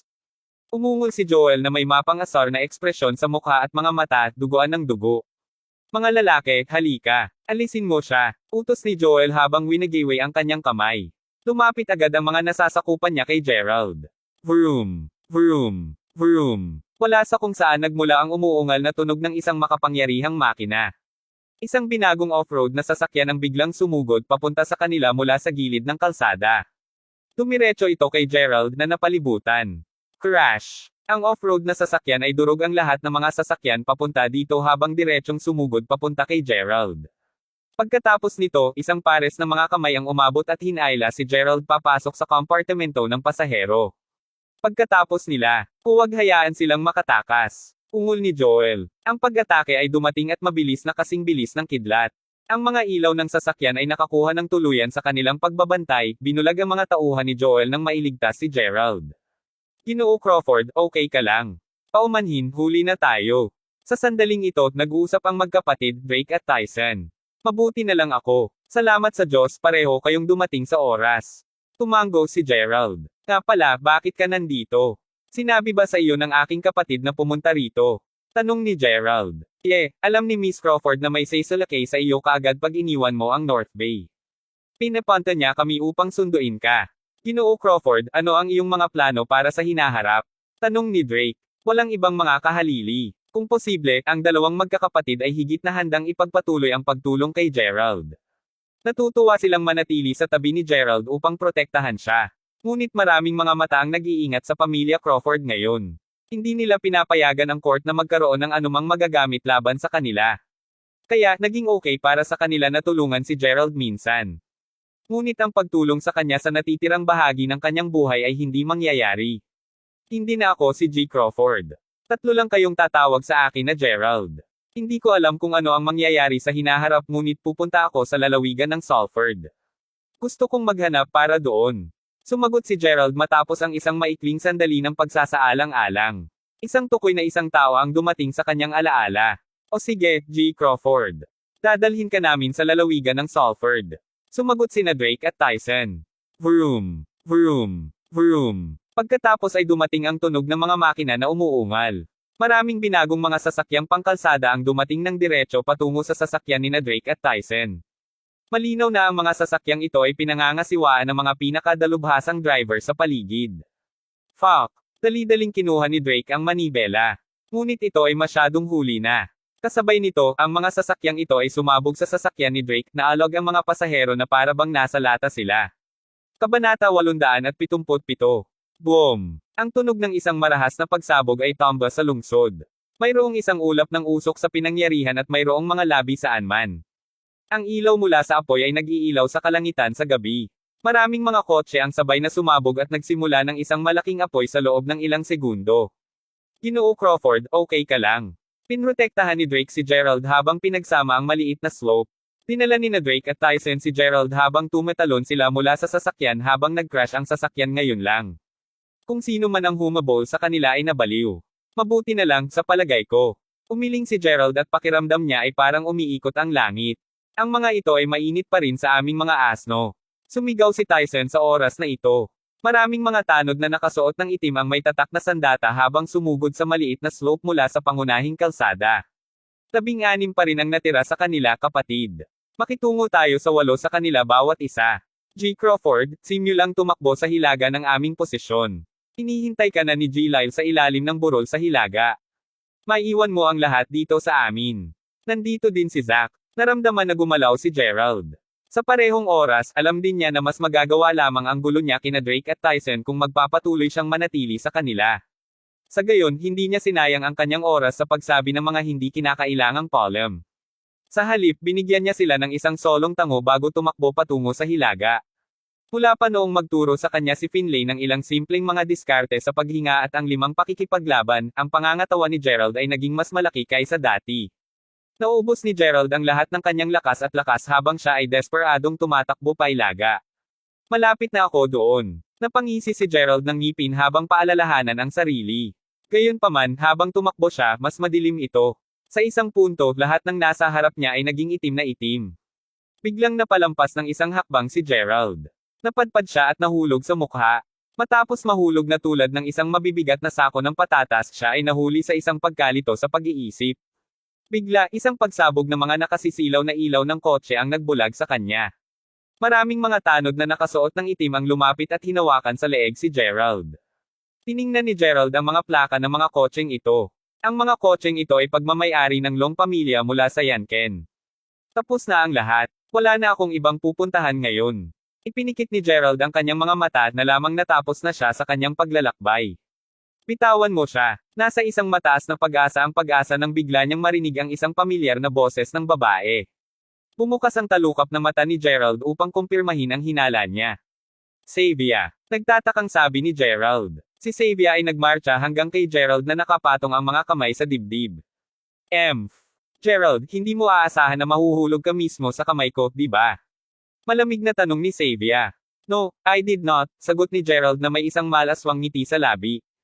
Gerald, ang galing mo. Upang maging young master ng pamilyang Crawford, mayroon ka bang ideya kung gaano kainggit ang mga tao sa iyo? Isang salita mula sa iyo at sa buong Long pamilya ang mawawala ng bisa. Ano ang isang sorpresa na makita ang iyong nakakaawang maliit na mukha dito? Sabi ni Xavier. Dahil nandito ako, bakit hindi mo na lang ako ibalik sa iyong bahay upang makuha mo ang lahat ng kredito sa pagkuha sa akin? Hindi na kailangan mong sayangin ang iyong oras na sinasabi ang lahat ng iyon. Sa wakas, dumating na ang pagkakataon na makapaghiganti ka. Sumagot si Gerald ng mapait na tawa. Sampal. Tinaas ni Xavier ang kamay niya at sinampal sa mukha niya si Gerald. Sinasabi mo ba sa akin na manahimik na ako? Makinig dito, magpapatuloy ako sa pagsasalita tuwing nais kong makipag-usap. Ako ang tumatawag dito. Gerald, alam mo ba kung gaano ako katagal naghihintay para sa sandaling ito? Naghihintay ako ng mahabang panahon para sa araw kung saan katatayo sa harapan ko na ang ulo ay nakakubot. Sampal. Binigyan ulit ni Xavier si Gerald ulit ng sampal gamit ang likuran ng kanyang kamay. Kabanata 878. Hahaha. Sinuko ko na ang lahat nang bumalik kami sa lalawigan ng Salford. Humingi ako ng isang malinis na slate sa iyo ngunit paano ka tumugon? Mapang mataas, mayabang, umakyat sa iyong mataas na kabayo, hindi mo ako pinansin ng buong buo. Napakaraming beses mo akong sinaktan, ngunit naalala mo ba kung sino ang nanatili sa iyong tabi nang ikaw ay itinuturing pa ring isang pulubi sa pamantasan? Sino ang batang babae na matigas ang kamay na humawak sa iyong kamay kapag naglalakad ka sa campus, na kinukutsa ng lahat sa paligid mo? Sino ang nag-iisang tao na hindi minamaliit ang iyong pag-iral noon? Sampal. Ang mga mata ni Xavier ay namumula ng luha habang sinabi niya, ako ito. Ngunit ano ang tungkol sa iyo? Paano mo ako tinatrato sa sandaling nakakuha ka ng kaunting kayamanan at luwalhati?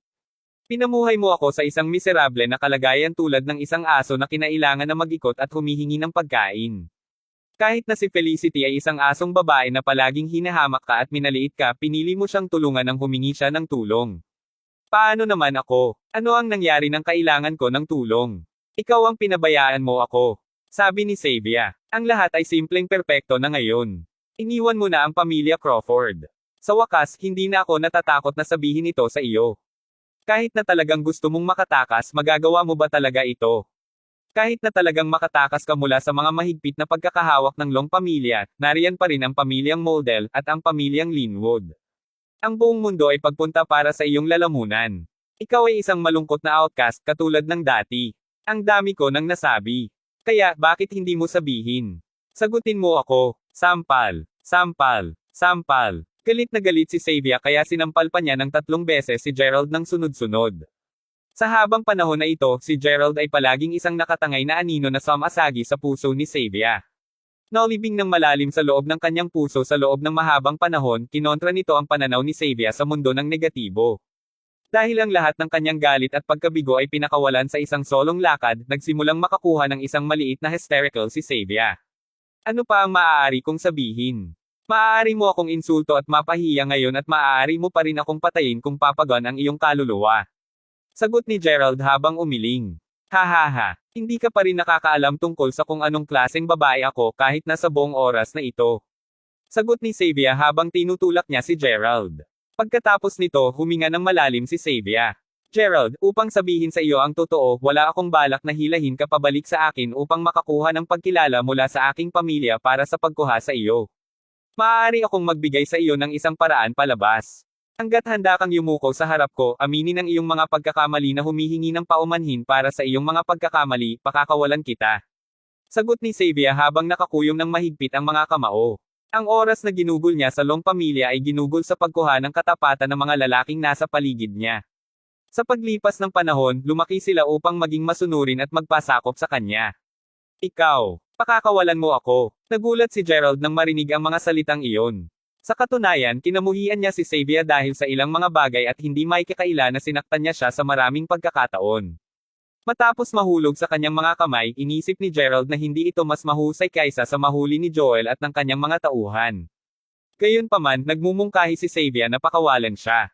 Tungkol kay Xavier, bagaman lubos niyang kinamumuhian si Gerald at nais na magdusa siya, ayaw niyang makita na mawala sa buhay si Gerald.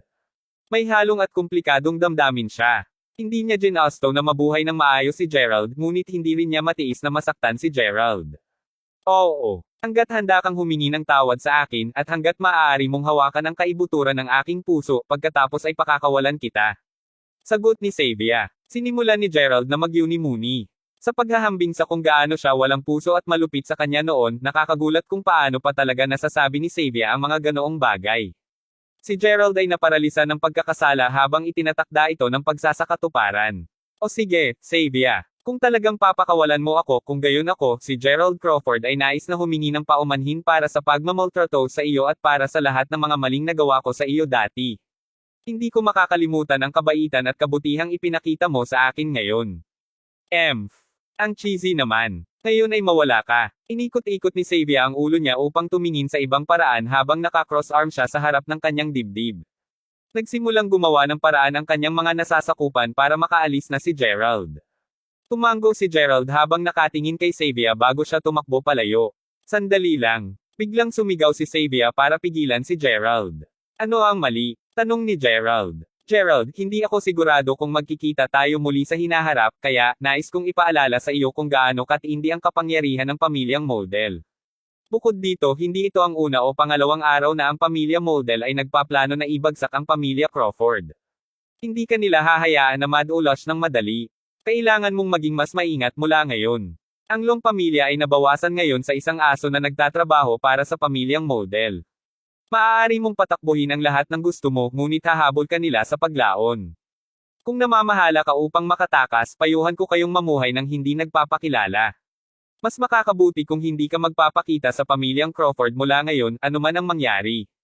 Sabi ni Xavier. Naiintindihan ko. Salamat, Xavier. At isang huling bagay. Alam mo ba kung bakit ko pipiliin na pakawalan ka? Tanong ni Xavier. Bakit? Kasi matapos maranasan ang maraming bagay, sa wakas na pagtanto kung mahal mo talaga ako ng buong puso mo noon. Gayunpaman, ako ang nabigo upang mahalin ang iyong pagmamahal hanggang sa wakas. Sinabi ni Xavier na may namumulang mga pulang mata. Ayos lang. Maalagaan mo ang sarili mo, okay. Aalis na ako ngayon. Matapos niyang magsalita, lumingon si Gerald at sumugod sa kadiliman ng gabi. Kabanata 879.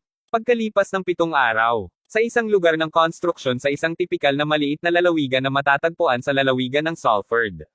Panahon na para ipamahagi ang sahod. Ikaw, $23. Panatilihin itong mabuti. Ikaw, $14. Ang isang sobrang timbang na foreman na may perpektong bilog na tiyan ay namamahagi ng pang-araw-araw na sahod sa ilang mga kalalakihan at kababaihan na nasa 50. Kabilang sa kanila ay nakatayo ang isang binata na natigil tulad ng isang masakit na hinlalaki. Ang iba naman ay nakatanggap ng $23 bilang kanilang pang-araw-araw na sahod. Gayunpaman, pagdating sa turn ng binata, $14 lamang ang natanggap niya. Tumura ang foreman sa kanyang mga daliri habang binibilang ang cash upang matiyak na tama ang halaga. Hawakan mo. Hindi pa ba tayo nagkasundo sa usaping ito bago pumunta dito? Hindi mo kailangang bayaran ako ng $23 sa isang araw, ngunit hindi ba't tumira kami sa $16 sa isang araw? Tanong ng binata. Damn it. Nakalimutan ba ni Georgia ang pagkain na kinain mo kaninang hapon? $2 ang natangay sa iyong bayad para sa pagkain mo. Ngunit ang tanghalian na mayroon kami ngayon ay 2 piraso lamang ng mga biskwit, at binabawas mo ang $2 sa akin. Tandang pananong panipi. Damn it. Binigyan lamang kita ng ilang gawain na gagawin dahil naisip ko na ikaw ay mukhang isang matapat at desenteng binata. Bibigyan lamang kita ng $14. Nasa sa iyo kung nais mo itong kunin o hindi. Hindi mo magagawa kahit na hindi kita babayaran ng 1 sentimo. Ito ay sa paligid ng sandaling ito. Ha, bakit parang pamilyar ang trabahong iyon? Ang isang mag-asawa na nakahawak sa kamay ay sinamahan ng maraming iba pang mga tao sa paglalakad sa lugar na ito. Pamilyar. Rockel, may mali ba sa iyong mga mata? Gusto mo bang malaman ang isang manggagawa na tulad nito? Ang lalaking mayaman sa kama ay nagtungo. Hindi. Hindi, talagang pamilyar siya. Siya ay isang mabuting kaibigan ng aking nalugi na dating kasintahan. Dati talaga ang galing niya. Walang pagkakamali ito. Siya yun. Seryoso ka? Tanong ng bata. Naglakad ang dalaga sa trabahador. Gerald, ikaw talaga. Kinilala ng dalaga kung sino ang binata sa isang iglap. Mayroong mga pahiwatig ng pangungutya at pangungutya sa mukha ng dalaga. Tama iyan. Ang binatang ito ay walang iba kundi si Gerald. Sa gabing iyon 7 araw na ang nakakalipas nagpa siya si Xavier na pakawalan siya. Matapos siyang kunin ni Zack naharap siya sa maraming mga panganib sa kahabaan ng paraan ngunit sa wakas ay nakarating siya sa lalawigan ng Salford. Ang unang ginawa ni Gerald ay magtungo sa kanayunan upang hanapin si Tito Mabilis. Kung sa bagay, alam ni Gerald kung nasaan ang bahay ni Tio Quick. Gayunpaman, sinabi sa kanya ng kanyang mga kapwa taga-baryo na ilang araw na mula nang umalis si Uncle Quick sa nayon. Walang ibang pupuntahan si Gerald at matyaga lang siyang maghintay. Dahil nahihiya siyang kulang sa pera, wala siyang pagpipilian kundi ang pumunta dito upang kumuha ng isang part-time na trabaho. Naiisip din ni Gerald na maghanap ng isang ligtas na trabaho. Gayunpaman nang siya ay dumating sa Mary City, napalibutan siya ng kanyang mga kaaway na noong nawala ang kanyang ID card at lahat ng mayroon siya sa kanya. Bukod dito, nagpadala si Court ng iba't ibang mga tycoon sa negosyo upang sumengo tungkol sa kanyang kinaroroonan. Kaya, napilitan si Gerald na iwasan ang mga lugar na masyadong formal at wasto. Walang ibang pagpipilian si Gerald kundi ang pumunta sa mga nasabing lugar upang mag-hunker down. Binigyan siya ng isang lasa ng pagiging malungkot at namimagati na tinaboy sa bahay. Rockel. Nakilala din ni Gerald ang dalagang ito.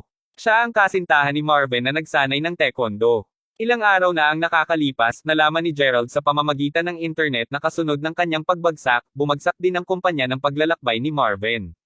Isang perpektong pagpapakita ng isang rippling effect. Hahaha, hindi ko talaga inasahan na mabanggay kita rito. O bakit? Narinig ko nga ang kumpanya na ibinabahagi mo sa mataba na iyon ay nagsara na. Narinig ko na nagtatrabaho siya bilang isang nakakaawa na maliit na gabay sa paglilibot ngayon. Haha, tumingin sa iyo. Mas malala ka pa kumpara sa kanya. To think na nagtatrabaho ka sa isang construction site na pagmamayari ng pamilya ng aking hobby. Tumawa si Rockel sabay kamay sa bibig. Oh, G. Brown? Miss Rockel? Kilala mo ba ang binatang ito? Yumuko ang foreman habang gumagalang na nagtanong. Wala itong kinalaman sa iyo. Tumabi ka na. Malamig na sagot ni Rockel.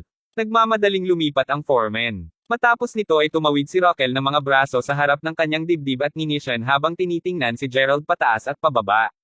Manong, hindi ko talaga inasahan na makikita kita rito. Sobrang cool mo dati. Napakasamang kailangan mong magtapos sa ganoong estado. O marahil nagsasagawa ka lang ng 1 kilos. Ito ba ang iyong baluktot na maliit na libangan? Upang maranasan ang buhay bilang walang pera na walang pera. Tanong ni Rockel na may nag-aalala na tono. Kung sa bagay, sabay hampas sa kanya ni Gerald sa mukha. Kung wala ka nang sasabihin, aalis na ako. Kabanata 880. Nang makita ni Gerald ang kanilang mga empleyado na nakatingin sa kanyang direksyon, natakot siya na matuklasan ang kanyang pagkatao. Kaya, gusto niyang umalis. Bakit ka aalis? Huwag kang aalis. Kung sa bagay, anuman ang nangyari sa nakaraan, hindi namin kakilala. Tinawakan ni Rockel si Gerald sa kanyang kwelyo. Mas malamang kaysa sa hindi, talagang naging isang tagapayat si Gerald sa oras na ito. Hahaha. Nakaramdam ng labis na kasiyahan at ginhawa si Rockel nang makita siya sa ganoong kalunos-lunos na kalagayan. Halika. Halika na. Nais kong lahat kayong tumingin ng mabuti sa kanya. Hayaan mong ipakilala kita sa binatang ito, si G. Gerald Crawford. Sinabi ni Rockel habang kinakaway ang kanyang kamay sa mga empleyado na nagtatrabaho sa project department. Lahat sila ay bihis na mga tao kasama ang lahat ng mga esport na walang kasamang suit ng negosyo. Malinaw na nagtapos sila sa unibersidad hindi pa matagal. Napatikip sila ng bibig habang humahadjejek kay Gerald. O aking Diyos! Papatayin ko ang sarili ko kung mapipilitan akong mabuhay ng ganito. Tama iyan. Ngunit hindi ba talaga siya mapagtiwala sa sarili? upang maisip na siya ay lumabas upang maghanap ng trabaho para sa kanyang sarili. Gayunpaman, habang pinataas ng mga ehekutibo ang pagkakasunod-sunod ng pekang, lahat ng mga ito ay halatang kinamumuhian at binabaan si Gerald. Hindi mo ba siya minamaliit? May ideya ka ba kung sino siya? Dati siya ay isa sa ultra-rich G. Crawford. Nagmaneho siya ng isang mamahaling kotse na walang sino man sa inyo ang makakaya sa iyong buhay. Sabi ni Rokel habang kumakadyut palayo. Totoo ba yan? Siya ay talagang isang mayamang tao. Sok. Napakaganda. Hindi ko naman nasabi. Sabi ng mga batang babae habang tumatawa. Gerald, wala kaming ibang intensyon ngunit nakikita ang estado na nasa ngayon ka, naniniwala ako na wala ka ng kasintahan, di ba? Bakit hindi ko ipakilala sa iyo ang ilang mga batang babae sa aming kumpanya? Sino ang nakakaalam, marahil ang isa sa kanila ay magiging interesado sa iyo. Paano naman kayong mga babae? Ano sa tingin mo? Ano ang palagay mo sa lahat tungkol kay Gerald? Kahit sino na interesadong maging kasintahan. Hahaha, bakit hindi ka pumunta? Ang mga batang babae ay nagsimulang tumawa sa kanilang sarili habang itinulak nila ang isa sa mga batang babae pasulong. Ang batang babae na nag-iisa ay nagsimulang tunog na balisa, bakit hindi kayo magpunta sa halip? God, I hate you people minsan. Salamat pero huwag na lang. Ngayon kung patawarin mo ako. Ibinaba ni Gerald ang kanyang ulo nang siya ay lumingon. Sandali lang. Hindi mo pa nalulutas ang issue tungkol sa iyong sahod, di ba? Narinig ko ang lahat ngayon lang. Nakikipagtalo ka kay G Bato tungkol sa iyong sahod. Ibig kong sabihin, $2 lamang ito. Napakalaking negosyo namin, hindi sa anumang paraan binabayaran ka namin. Tama ba ako, G Brown? Sabi ni Rokel na, ulol. Siyempre, natural lang yan. Kaya, babayaran ko ang iyong pang-araw-araw na sahod para sa iyo. Gusto kong magubo ka ng ilang pagbabago ngayon. Wika ni Rokel habang sinulyapan ang ilang mga batang babae mula sa departamento ng proyekto. Tumugon sila sa isang iglap. Hindi sila nagtagal upang makabuo ng isang malaking bag ng 5 sentimo barya. Narito, $16 at hindi mas mababa sa isang solong sentimo. Ito ang sahod mo para ngayon. Oops. Nang ibibigay na sana ni Rokel ang pera kay Gerald, ibinagsak niya ang lahat sa lupa. Ang mga barya ay ibinuhos kaagad sa bag ng tamaan ng lupa. Paumanhin Gerald, hulaan hindi ko hawak ang bag ng maayos. Paumanhin na sinabi ni Rokel. Alam mo ba, bakit hindi mo kunin ang mga barya? Maaari mong kalkulahin ang halaga ng sabay. Tulad ng sinasabi nila, pagpatay ng 2 ibon gamit ang isang bato.